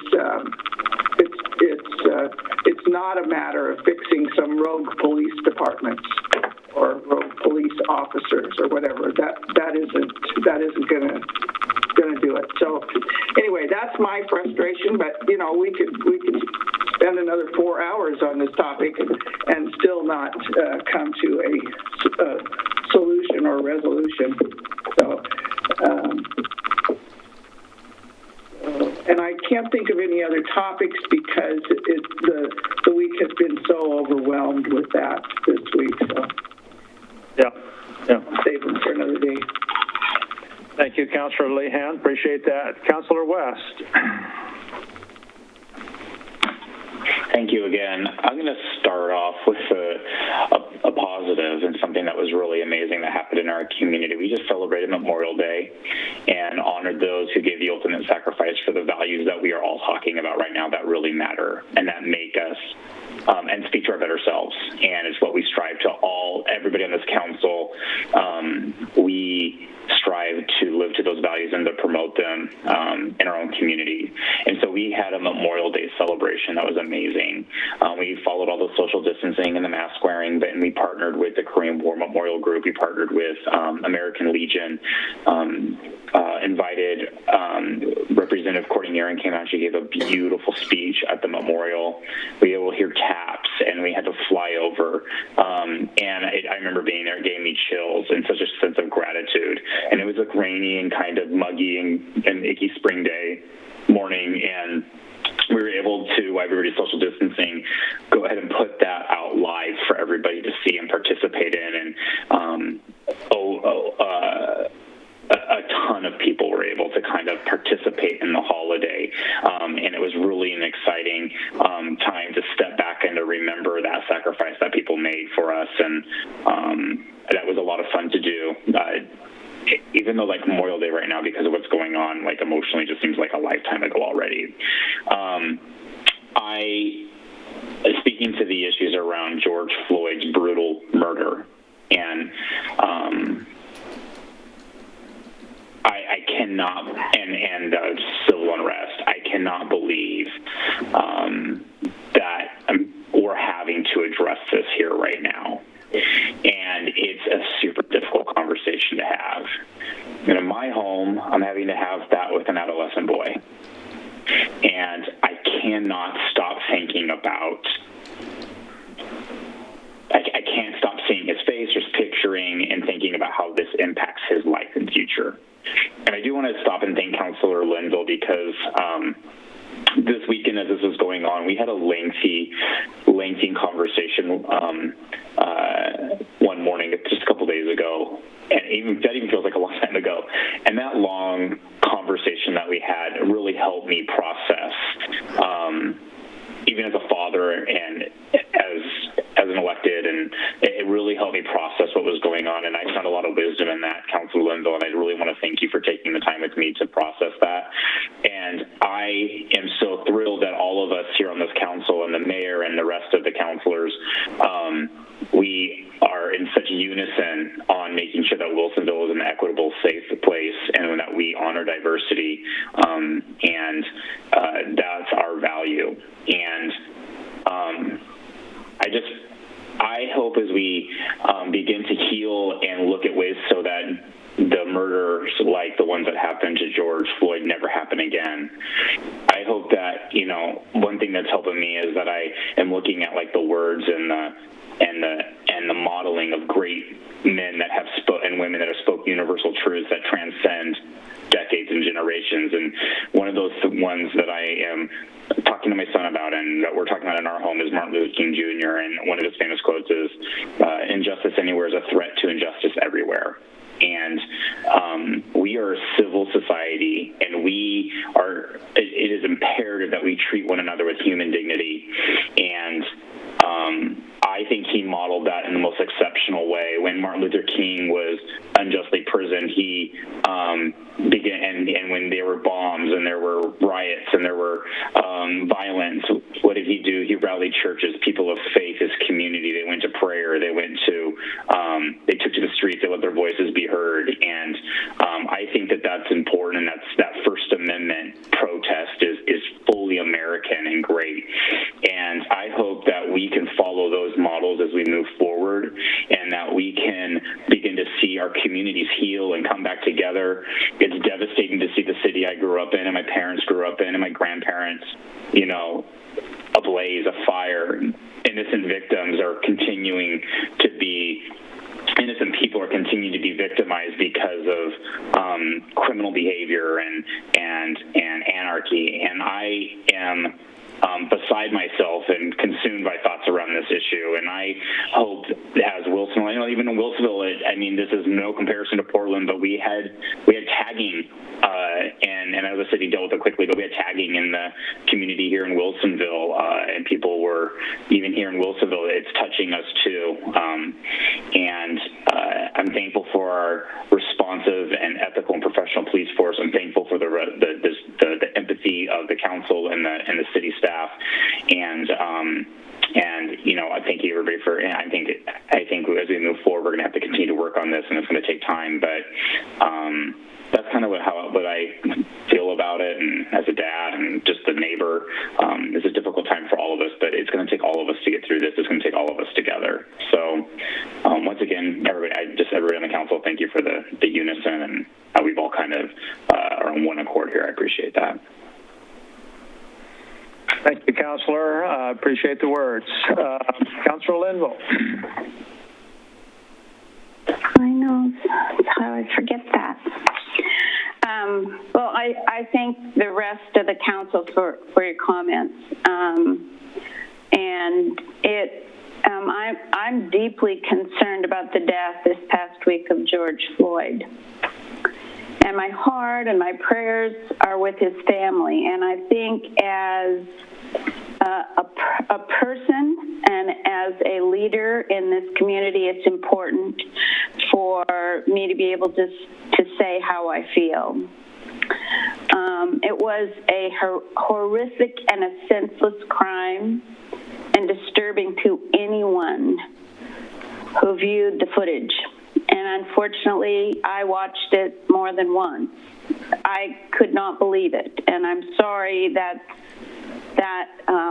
vision is imprinted in my brain. But I understand the outrage and the anger and the frustration within the Black community, and their cries for an end to the systemic racism and violence toward people of color across the country. I understand it. But while I understand their concerns, I do not understand or condone the violence, destruction of property, and the outright theft that's going on. I think that is incredibly unfortunate. I support the peaceful expression against the racial injustice and need for accountability for the officers that were involved for the crimes committed.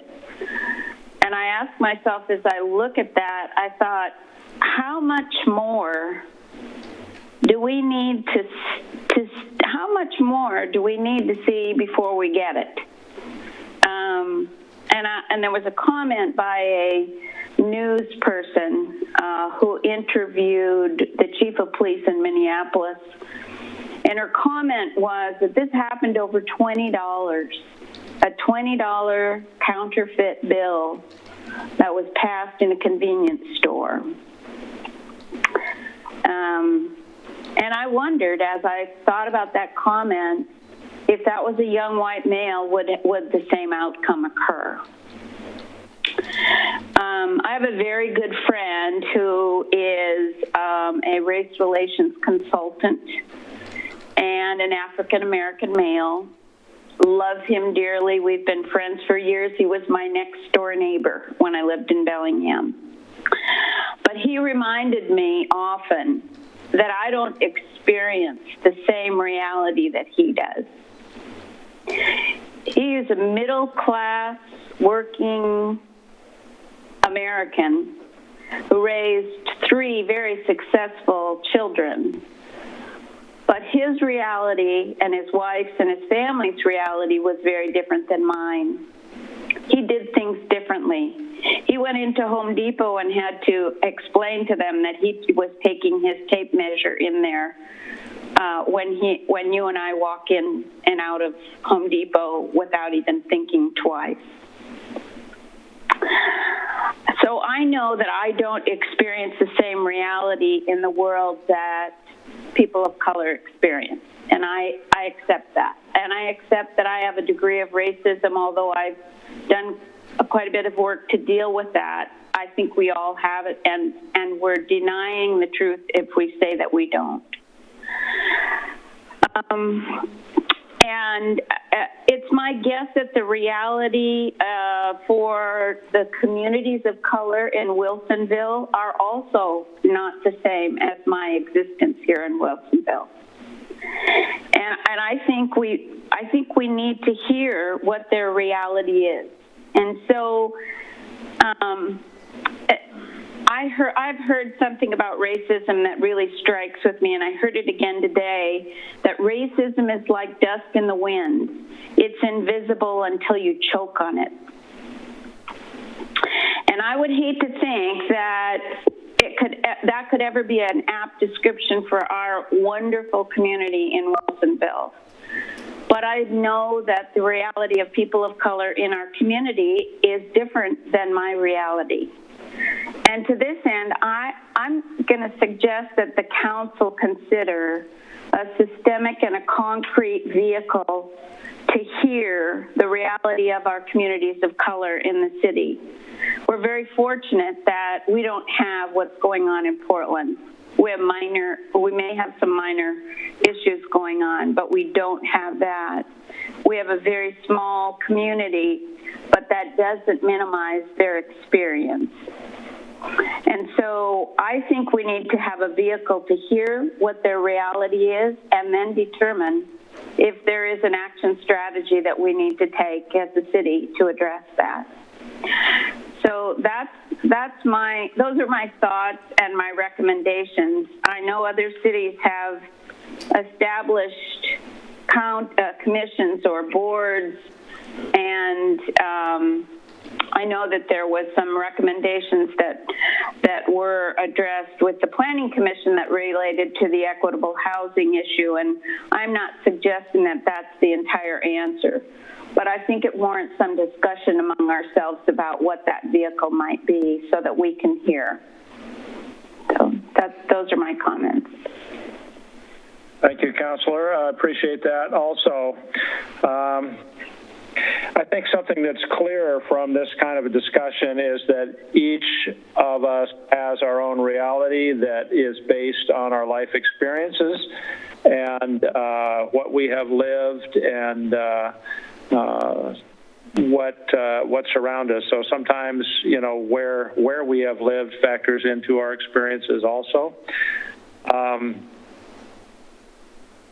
It's pretty clear that the difficulties with police departments in different places across the country are partly a reflection of the society in which they live and which they are a part of. And for us to pretend that we are not part of a society also, and that our police reflect us also in many ways, I think that we can act intentionally when we might have tended to act without thought, and that intentionality is helpful to working with this. I think it would be beneficial for the council to have some training on, you know, our latent perceptions of equity and race and how we function, and it might be appropriate to do that as part of a senior staff and council training session in conjunction with goal setting next spring. There may be other opportunities before then, or if council feels like there is a clear wish to develop some other vehicle to move forward before it gets to next spring, then certainly that would be dialogue that could happen also. I remind you all that the school district, Westland-Wilsonville, has been working on this and has held a couple of equity summits that I was able to attend one of. Some of the rest of you have attended either one or both of those events also, and that may be an ongoing process that will continue to pull people together as we go forward also. So there's no one answer. It's going to be an ongoing process, I think. Clearly, we're talking about hundreds of years of history here that have led us to where we are and the world that we live in. And I think that recognizing the issues around us and within us is the first step toward making things better. So appreciate everybody's comments. And we're not done with this. We're just barely scratching the surface so far, but I am very pleased and appreciative at the dialogue we've had here tonight. So thank you one and all, and to the chief also for what he brought to the discussion. I think we should move forward if we can now with a few things to get our formal business done. We are on a statutory time frame on our budget adoption and whatnot, so we are going to need to move forward. But let's do some of the first steps here that are a little easier than that, starting with our consent agenda, please. Resolution number 2813, a resolution of the City of Wilsonville City Council adopting an addendum to the intergovernmental agreement between Metro and the City of Wilsonville to continue the Wilsonville Metro Community Enhancement Program. Thank you. Is there a motion on consent? Your Honor, I move to approve consent agenda as read. Thank you, Councilor West. Is there a second? Councilor. I'll second the motion. Yeah. Got a second from Councilor Linville. All in favor of the motion on consent agenda, please raise your hand and say aye. Aye. Aye. 5 Aye. in favor, no opposed. So that is unanimous. Bringing us to our new business, resolution number 2818. Resolution number 2818, a resolution and order amending resolution number 2807 to further extend the local state of emergency and emergency measures as authorized by resolution number 2803. And I'll take this one really quickly. This simply, yes. the governor's emergency order extends through July 6th. And our first council meeting after that is July 20th. So our resolution would extend to July 21 in the event the governor's resolution is extended again, just to get us past that council meeting where you can decide whether we can be done with the emergency or we'll need to continue it again.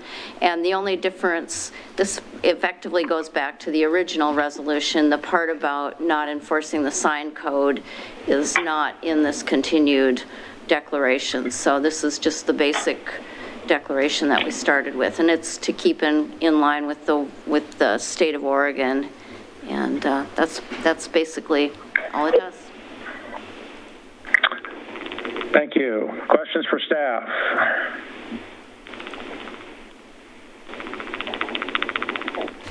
I know that in some of the Metropolitan Mayor's dialogue, we have had some interesting discussion about the personal liberties concerns that have been raised to different extents in different places across the country.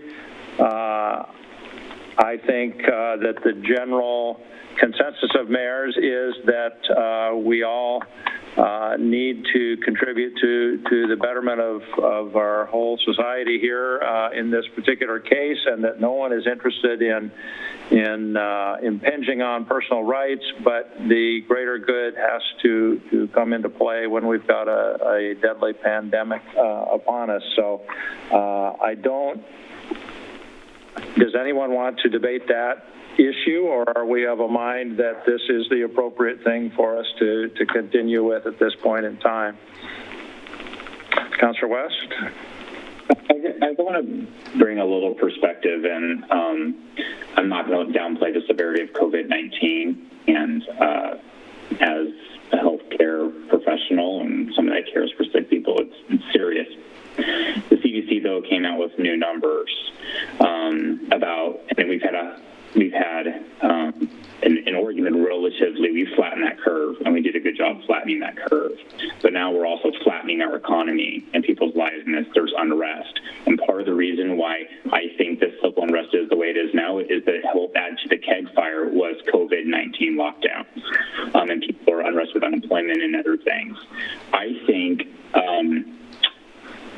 and looking at CDC guidelines that came out recently, we know that 0.4% actually had contracted the virus. If you take out the 35% of people that were estimated to be asymptomatic, those people overcame it, were asymptomatic, about 35%. We're down to 0.2% of actual people that have been infected by COVID-19. That means well over 99% of people have not contracted this virus nationally. That's the CDC's new numbers. And I think we need to start having a vision that also really incorporates not locking down an emergency, but bringing our communities back to life and being safe how we do it and following those things. But when we talk about emergency orders, I think there is a fair argument that some of these emergency orders, without even legislative approval, have been dragging on in many local governments across the country. And when we consider that personal liberties do matter, and I think in our republic, a lot of people are going to try to do the best they can because they're trying to be good civil servants and good civil citizens. So I would want to bring that perspective about how well we did flattening the curve, and bringing and dragging on emergency orders does kind of bring that question up in my mind. Just one clarification. What we have is not an emergency order. It's a declaration of a state of emergency, which gives you some latitude in buying supplies. And, you know, if there was some kind of a major incident that happened, it gives some more authority to government. But it's really about being able to act without having to go through all of the public contracting protocols, and also it also can entitle you to apply for certain federal grants and aids that, if were an emergency not in effect, you would not be eligible for. That's probably the primary point. If we're going to seek reimbursement from FEMA or any other entity, we need to have that local order, and it mirrors the state government. So the reality is we're controlled by the state. They're telling us what we can and can't do. So as long as we're in that condition, doesn't matter what we do locally. I mean, it does matter, we should match up with the state, but the controlling entity on a state of emergency for Oregon is the governor's office. Our local declaration is purchasing, like the city attorney said, and for making sure that we can recoup our costs. And to that end, I do have some news I could share with you on that. We have submitted and received a reimbursement from Safe Corporation to the tune of about $30,000 for expenses we've incurred making our workplace safe. We submitted a reimbursement to the state of Oregon for the CARES money that they received to the tune of $337,000 for COVID-related expenses that we've incurred since the beginning of our declaration. So we're hopeful that we'll get that 337. We're not guaranteed, of course, because every local government in Oregon is going to submit for that money. So we'll see. Yeah. Okay. Council, what's your pleasure with regard to Resolution 2818? Council President Ackervall. I move to approve resolution number 2818. Thank you. Is there a second? I'll second. Second by Councilor LEHAN. Is there discussion?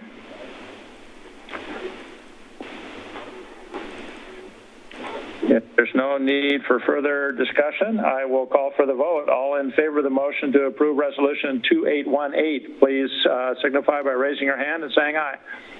Aye. Aye. Aye. That looks like 5 in favor to me, no opposed. Thank you very much.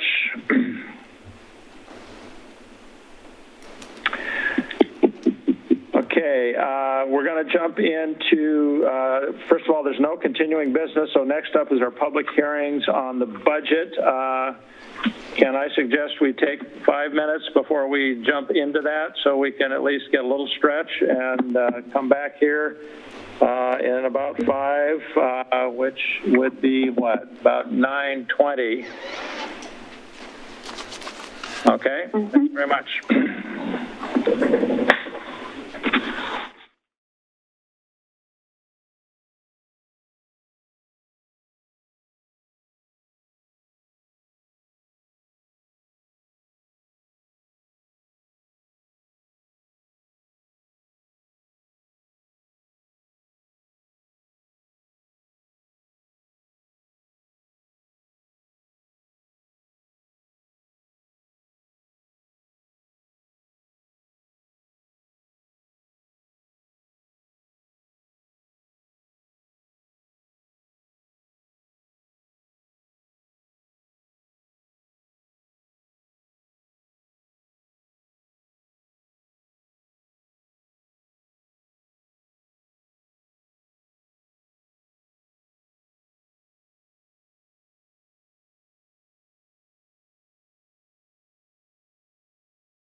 Present. So I will call the Wilsonville City Council meeting of June 1st, 2020 back to order at 9:22 p.m. And we will move into our public hearings. If we could, let's see, ask for resolution 2816, please. I guess, can we do these hearings all together, or do they need to be separate hearings? Yeah, you can open one public hearing for all three. Attorney Jacobson will read all the resolutions, and then you will vote on them individually. And when you open... All right, I'll have to... Yeah, when you open the public hearing, Mayor, you just start with the caveat that you're reading the script for all three, and that any comment on the budget can be directed. So I'll read all three, and then I'll let you read the public hearing script for all three. And I'm reading off the amended agenda because the order switched. So everybody's on the same page. Resolution number 2816, a resolution declaring the city's eligibility to receive state shared revenues. Resolution number 2817, a resolution declaring the city's election to receive state shared revenues. Resolution number 2815, a resolution of the City of Wilsonville adopting the budget, making appropriations, declaring the ad valorem tax levy, and classifying the levy as provided by ORS 310.060 sub 2 for fiscal year 2020-2021. Thank you. See. I will call to order Wilsonville City Council public hearing on resolutions number 2816, 2817, and 2815, as have just been read. Ladies and gentlemen, the City Council will take public testimony tonight in a public hearing format conducted as follows. First, city staff will present their report. Then we will ask for testimony by proponents, opponents, and those neither in favor nor against the proposed resolutions. Due to the COVID-19 pandemic and Governor Brown's order, this meeting is being held remotely. Information regarding how the public could attend this meeting remotely and give testimony was provided by timely written notice published in the Pamplin Media newspaper, formerly the Wilsonville Spokesman, on the city's website and posted at city buildings. Information published to the public explained the options for remote participation and testimony. Notice was also included that testimony could be submitted for the record in advance in writing. If you are listening to this meeting remotely and have not already notified the city recorder that you wish to testify at the time for public testimony, anyone who is on the call will be unmuted and asked if they would like to testify. You should respond at that time. For those who responded by stating a desire to testify, you will again be unmuted when your name is called. If you prefer, you may also submit written testimony by email at any time during this meeting by emailing the city recorder at the following address. That email address is cityrecorder@ci.wilsonville.or.us. Again, cityrecorder@ci.wilsonville.or.us. This email address can also be found published on the city website. Any testimony sent by email will be read into the record. Please include your name and mailing address for your testimony, for your email testimony. If you are having difficulties with these instructions, you may call the following number for assistance and gain access to the meeting. Calling 1-312-626-6799. Again, 1-312-626-6799, and enter webinar ID number 815-3605-6468 when prompted. Again, that webinar number is 815-3605-6468. Please note that long distances charges apply to this, may apply to this. When called to testify, state your name and address.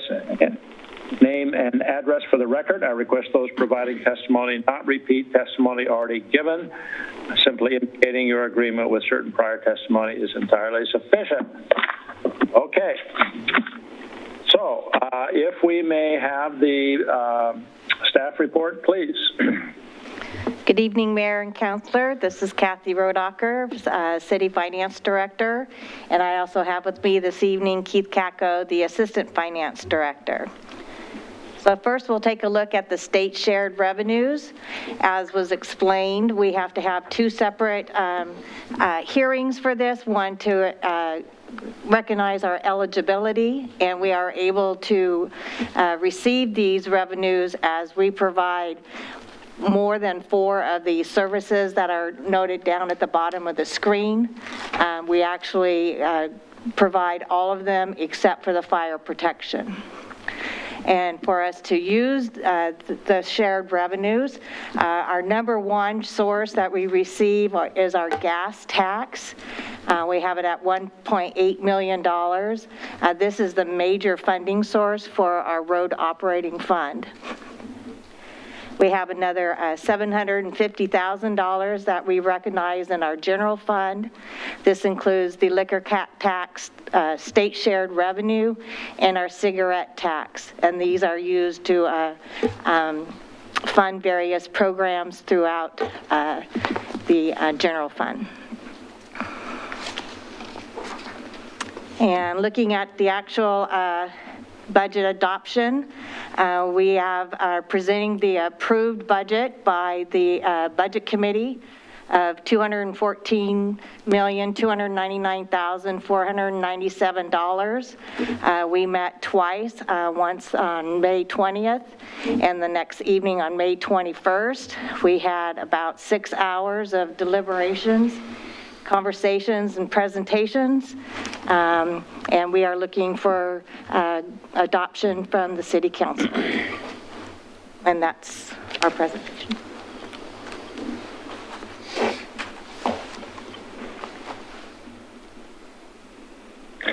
That completes your presentation? Yes. Okay.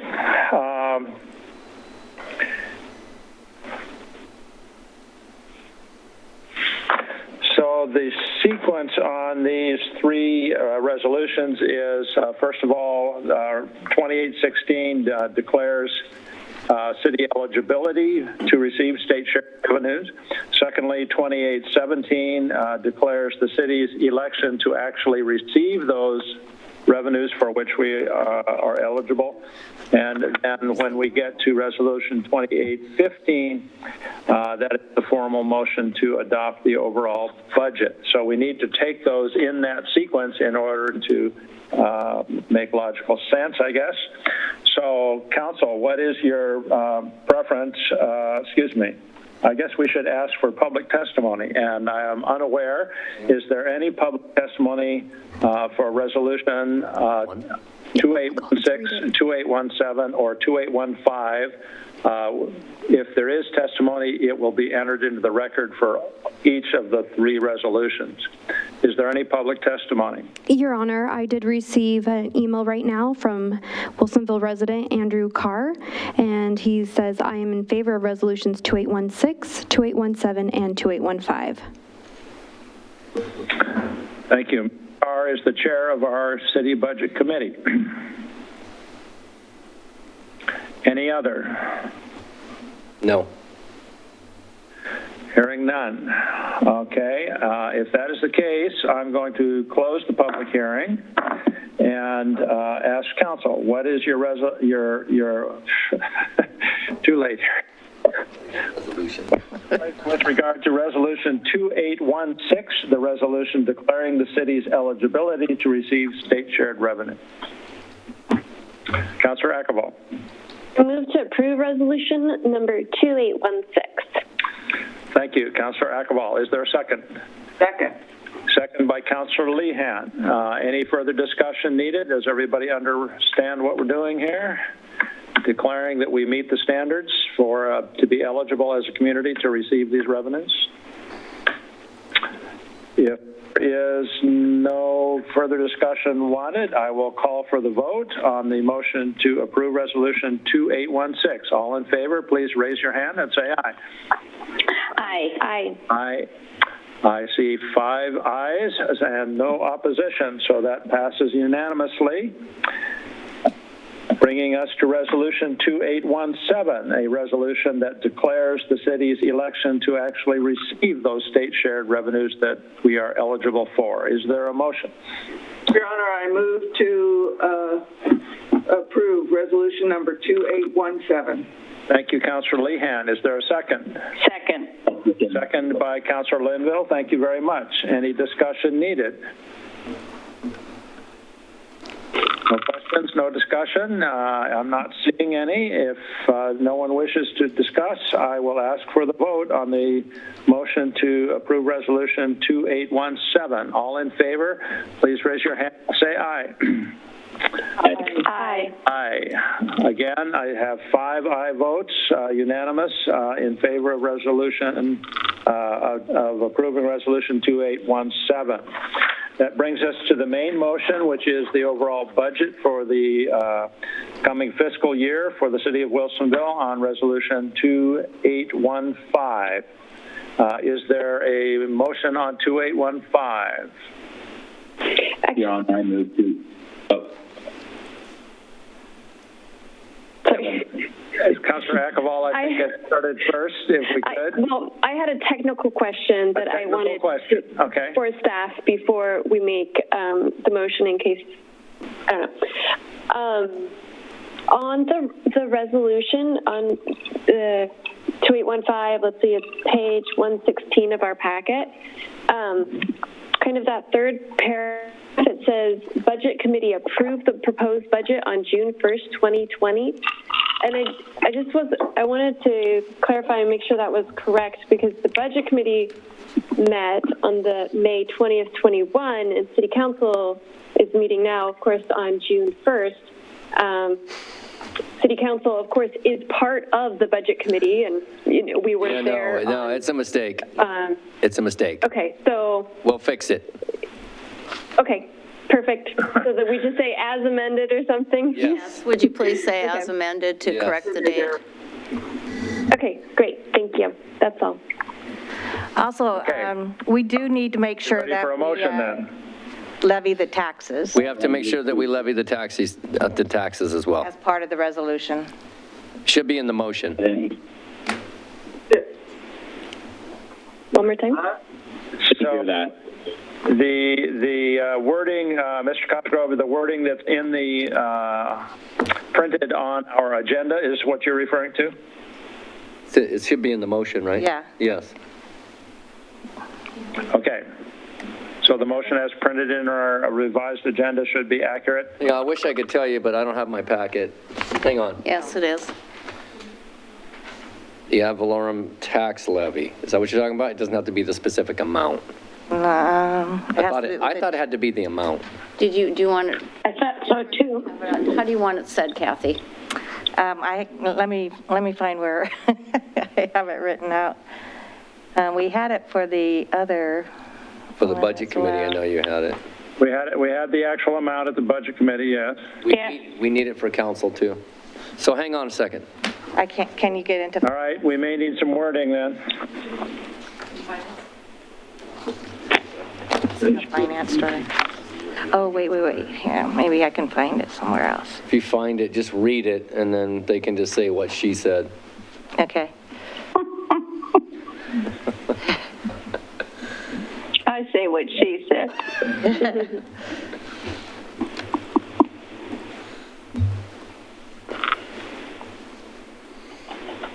It's not on the summary page of the staff report. Yeah, it was a separate document, so let me, I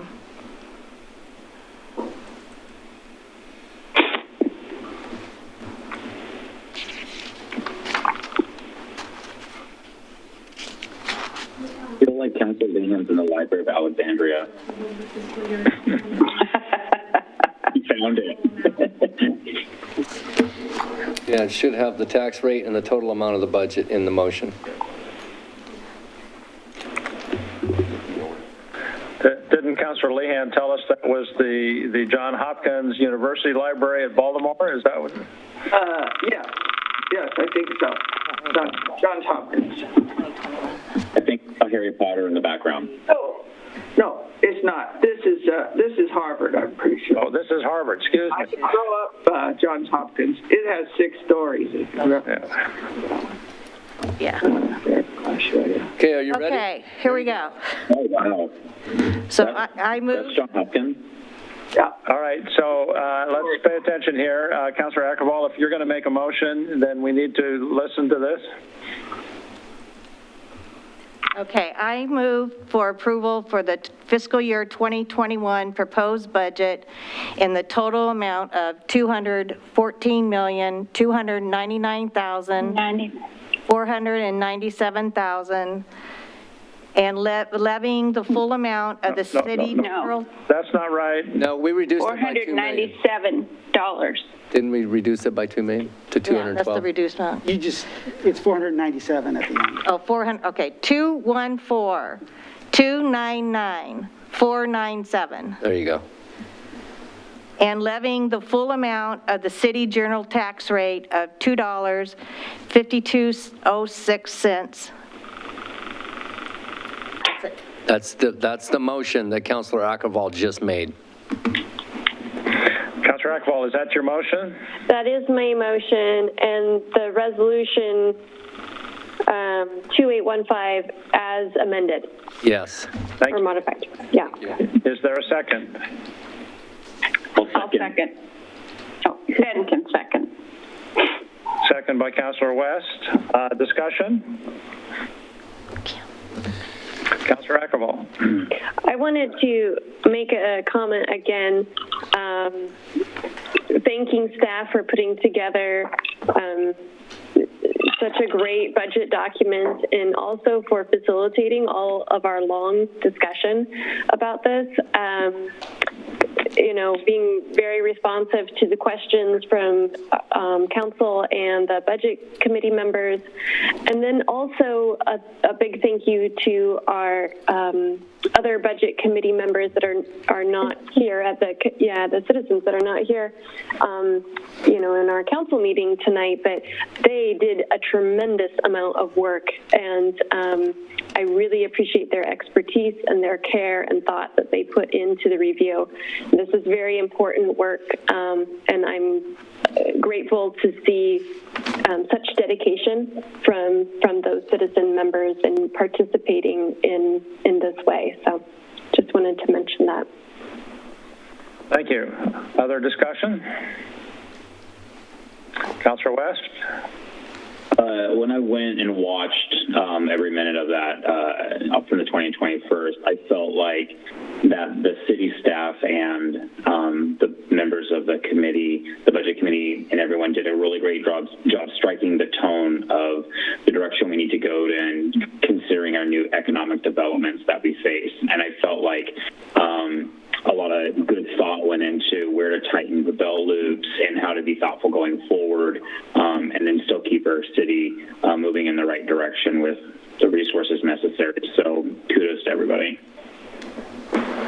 Thank you. Councilor Linville? Well, I think it just goes to say that I think that all of the work in developing the budget was excellent. The work of the committee was really good as well. And I think the budget is a prudent one with cutting as appropriate. I think we also need to recognize that it probably will not look like this when we get to the end, as we start to look at where revenues might change and expenditures might change as we get farther into the next year. Thank you. Other discussion? Well, I want to echo Council President Akkerval's thanks to the staff for the detailed work. to the city manager for the leadership in finding that once it became clear that we were in a totally unprecedented scenario that led the staff through to find more than $2 million in reductions that could happen for this fiscal year. It means some of what we had originally hoped to do probably won't happen this year, but it's an appropriate and necessary response to help mitigate what we know is going to be reduced ability to carry through with some of our planned projects. So that $2 million reduction, I think, is good. Indicative of paying attention to what we're doing and the world that's changing around us. So I appreciate that detailed work. Also want to thank the citizen volunteers that are part of our budget committee, and I also think that they had very insightful and very capable questions, and I am very thankful we have people with that kind of expertise to be citizen members of our committee. I also appreciate the efforts and attendance and thought from the council members that attended and participated in that process. And I think that each and every one of you who attended, your comments, your questions, your insights make this a better process and solidify the outcome as being appropriate. So thank you all for that work also. Anything else anyone would like to ask or comment? If not, I will ask for the vote on the motion to approve Resolution 2815 as has been read into the record previously. All in favor, please say aye and raise your hand. Aye. Aye. Passes unanimously, 5 votes in favor, no opposition. Thank you very much. Okay, that brings us to city manager's business for tonight. I have nothing for you tonight. We have an urban renewal meeting right after this, so. Yep, we have to do budget for through the Urban Renewal Agency also, so we don't want to go away. Legal business. Just quickly, Kinder Morgan sent a couple of shots of the completed new housing for the automatic shutoff valve. So we've got a couple photos just to show you quickly. They're working on the landscaping, working with the school to decide what they'd like to put in there. But this is a facility that they haven't done elsewhere. Usually they put chain link around it, and they did a little brick building for Wilsonville. So it's a good result. And that's the backup. Very good. That's it. Very good. Well, we needed that, and that's that valve that we talked in detail with them about, and they agreed to install as a shutoff to the their fluid line that goes underneath the Willamette River. So appreciate that work.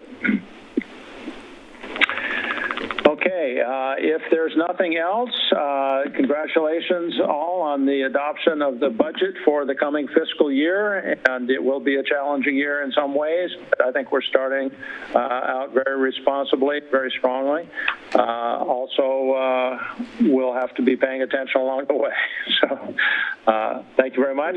The call is adjourned at 9:45, and if people are willing to jump right into the Urban Renewal Agency meeting, we can do that unless somebody needs a minute or two. No. Good. You good? Mm-hmm. All right. Staff ready? Recorder ready? Yes. I will call to order Wilsonville City of Wilsonville Urban Renewal Agency meeting for June 1, 2020 at 9:46 p.m. and request a roll call, please. Member Linville? Present. Member West? Present. Member Ackerval? Present. Member Lehan? Present. Chair Knapp? Present here. Okay, that's the full committee. Thank you all. We again have a agenda item for citizen input. Is there any citizen input that people are asking at this time? We have none. Thank you, staff. Appreciate that. That brings us to then consent agenda. Could I ask for the consent agenda to be read, please? Minutes of the April 20, 2020 URA meeting. Thank you. Is there a motion on consent? Councilor Linville, Ms. Linville. I just would like to note that there is an error in the minutes. Uh-oh. It indicates that board member Stevens was present when I think it should be Linville. It's the gift that keeps giving. We will. Yeah. We're going to do a search. We talked about this once before. Yes. I apologize. Thank you. The remaining citations in the minutes that reflect my presence are correct. Thank you. At least we got something right there, huh? Okay. Is there So a motion? I would like to move approval of the April 12th, 2020 minutes as corrected. Thank you. Is there a second? Second. Go ahead. Second by Councilor LEHAN. Thank you. Or Ms. LEHAN, thank you very much. All in favor of the motion on the consent agenda item, please raise your hand, say aye. Aye. Aye. Okay, we've got unanimous on that. Thank you very much. Bringing us to our public hearing on URA Resolution 307. I don't have a separate public hearing notification to read for this. Do I use the same one? Yes. Yeah. Same public hearing script. Right, I'll read the resolution. Okay. Okay, if we could ask for that to be read first of all for the record. Urban Renewal Agency Resolution Number 307, a resolution of the Urban Renewal Agency of the City of Wilsonville adopting the budget, making appropriations, and declaring the intent to collect tax increment for fiscal year 2020-2021. Thank you. Okay, so staff will be ready to help us with the wording of this motion when we get there, I hope. But I will call to order public hearing for URA Resolution 307 as has been read. Ladies and gentlemen, the Urban Renewal Agency will take public testimony tonight in a public hearing format conducted as follows. First, city staff will present their report. Then we will ask for testimony by proponents, opponents, and those neither in favor nor against the proposed resolution. Due to COVID-19 pandemic and Governor Brown's order, this meeting is being held remotely. Information regarding how the public could attend this meeting remotely and give testimony was provided by timely written notice published in the Pamplin Media newspaper, formerly the Wilsonville Spokesman, on the city's website and posted at city buildings. Information published to the public explained the options for remote participation and testimony. Notice was also included that testimony could be submitted for the record in advance in writing. If you are listening to this meeting remotely and have not already notified the city recorder that you wish to testify at the time for public testimony, anyone who is on the call will be unmuted and asked if they would like to testify. You should respond at that time. For those who respond by stating a desire to testify, you will again be unmuted when your name is called. If you prefer, you may also submit written testimony by email at any time during this meeting by emailing the city recorder at the following address: cityrecorder@ci.wilsonville.or.us. This email address can also be found published on the city's website. Any testimony sent by email will be read into the record. Please include your name and emailing address with your email testimony. If you are having difficulties with these instructions, you may call the following number for assistance and to gain access to the meeting. Telephone 1-312-626-6799 and enter webinar ID number 815-3605-6468 when prompted. Please note that long-distance charges may apply. When called to testify, state your full name and address for the record. Our request those providing testimony not repeat testimony already given. Simply indicating your agreement with certain prior testimony is sufficient. Ms. Rodak. Actually, So will be Keith. I'll take it. My name is Keith Katko, the city's Assistant Finance Director. So tonight we have a proposed budget of $46,746,000. I'm having an awful hard time understanding you. If there's any way you can do a little better with the microphone, it might help clarity. He's wearing a mask. Let's see, I'll try it again. We have a proposed budget of $46,746,760 for your consideration. The details of which were previously discussed at the Budget Committee meeting on 5/21/2020 and outlined in the budget book. Is that a little bit better? It's kind of hard. That is better. I thought I heard you say that the final number was $750. On the slide, it says $740. It is, let me make sure. You did say the wrong number.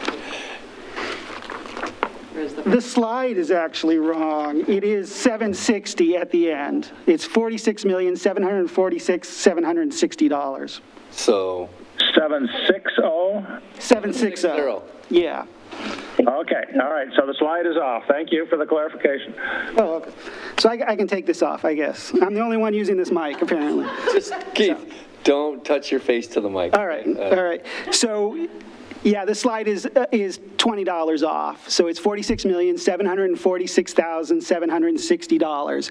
And I do have the official motion here too, if you would like me to read that now, or do we have a discussion on this? Well, let's wait on the motion.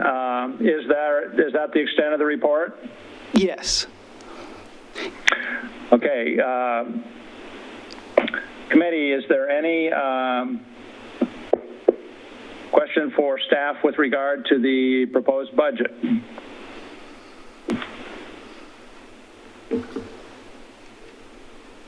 And I can't seem to get all of you on the same slide, so I'm scrolling up and down. Ms. Linville. I'm not. I don't have a question as it relates directly to the budget, but I do have just a point of reference on the agenda for the resolution. I believe the remaining part of the sentence is not correct. It should say fiscal year 2020, 2021, I believe. Yes. Is that correct? Yeah, that's an error on the written resolution. I read it into the record correctly to try and correct that. All right, thank you. Okay.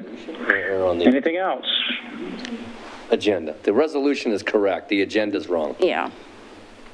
Okay. Yeah, so the agenda is just informational. It's not the legal, yeah. Okay. Yeah, but you're correct. It was wrong. I noticed that too, so I read it in the way it should have been. Questions for staff, anyone?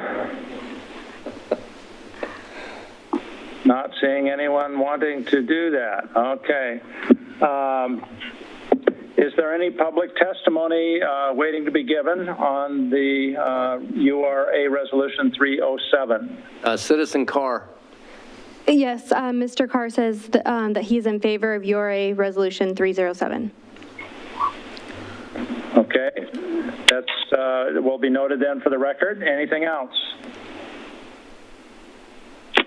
No other public testimony, Mayor. No other public testimony. Thank you very much. I will close the public hearing and ask the committee members, what is your pleasure with regard to URA Resolution 307? And if you wish to have staff help you with wording of a motion, I think it is available. Yeah, let's get the motion on the table and then second, and then you can get into discussion if you wish to. So, Keith, will you read the motion for whoever's going to claim it? That one just as written? I think, yeah, it's just as written. As written in the staff report? Did you write it in the staff? No, she didn't, we didn't write it in Well, the go ahead and read the motion. I move for approval of the 2020-21 proposed budget for the Urban Renewal Agency in the amount of $46,746,760 and set the incremental assessed value in the West Side Plan District to approximately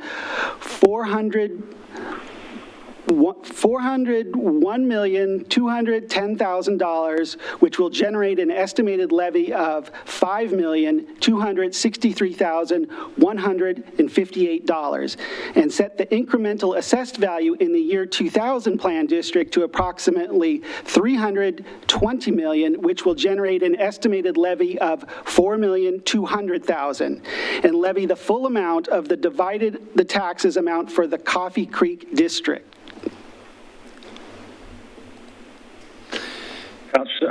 Ms. Linville. So moved. Perfect. Thank you.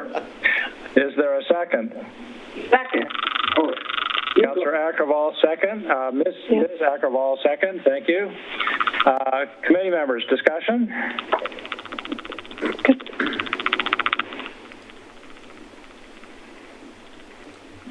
See, no discussion here. If that being the case, I will ask the board to vote on the motion that has been made on resolution 307. Please, is that right, 307? Yeah, 307. All in favor, please raise your hand and say aye. Aye. Aye. I see 5 in favor. That leaves no opposed. It passes unanimously.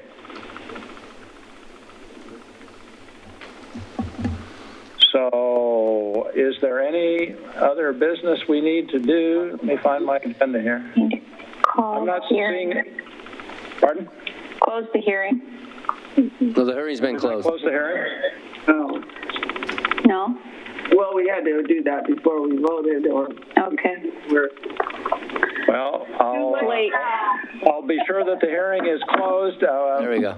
After following the one input we had, I thought I closed it, but if I failed, then it's now closed. Anything further from staff? No, you avoided a motion to continue your meeting by 1 minute. Congratulations.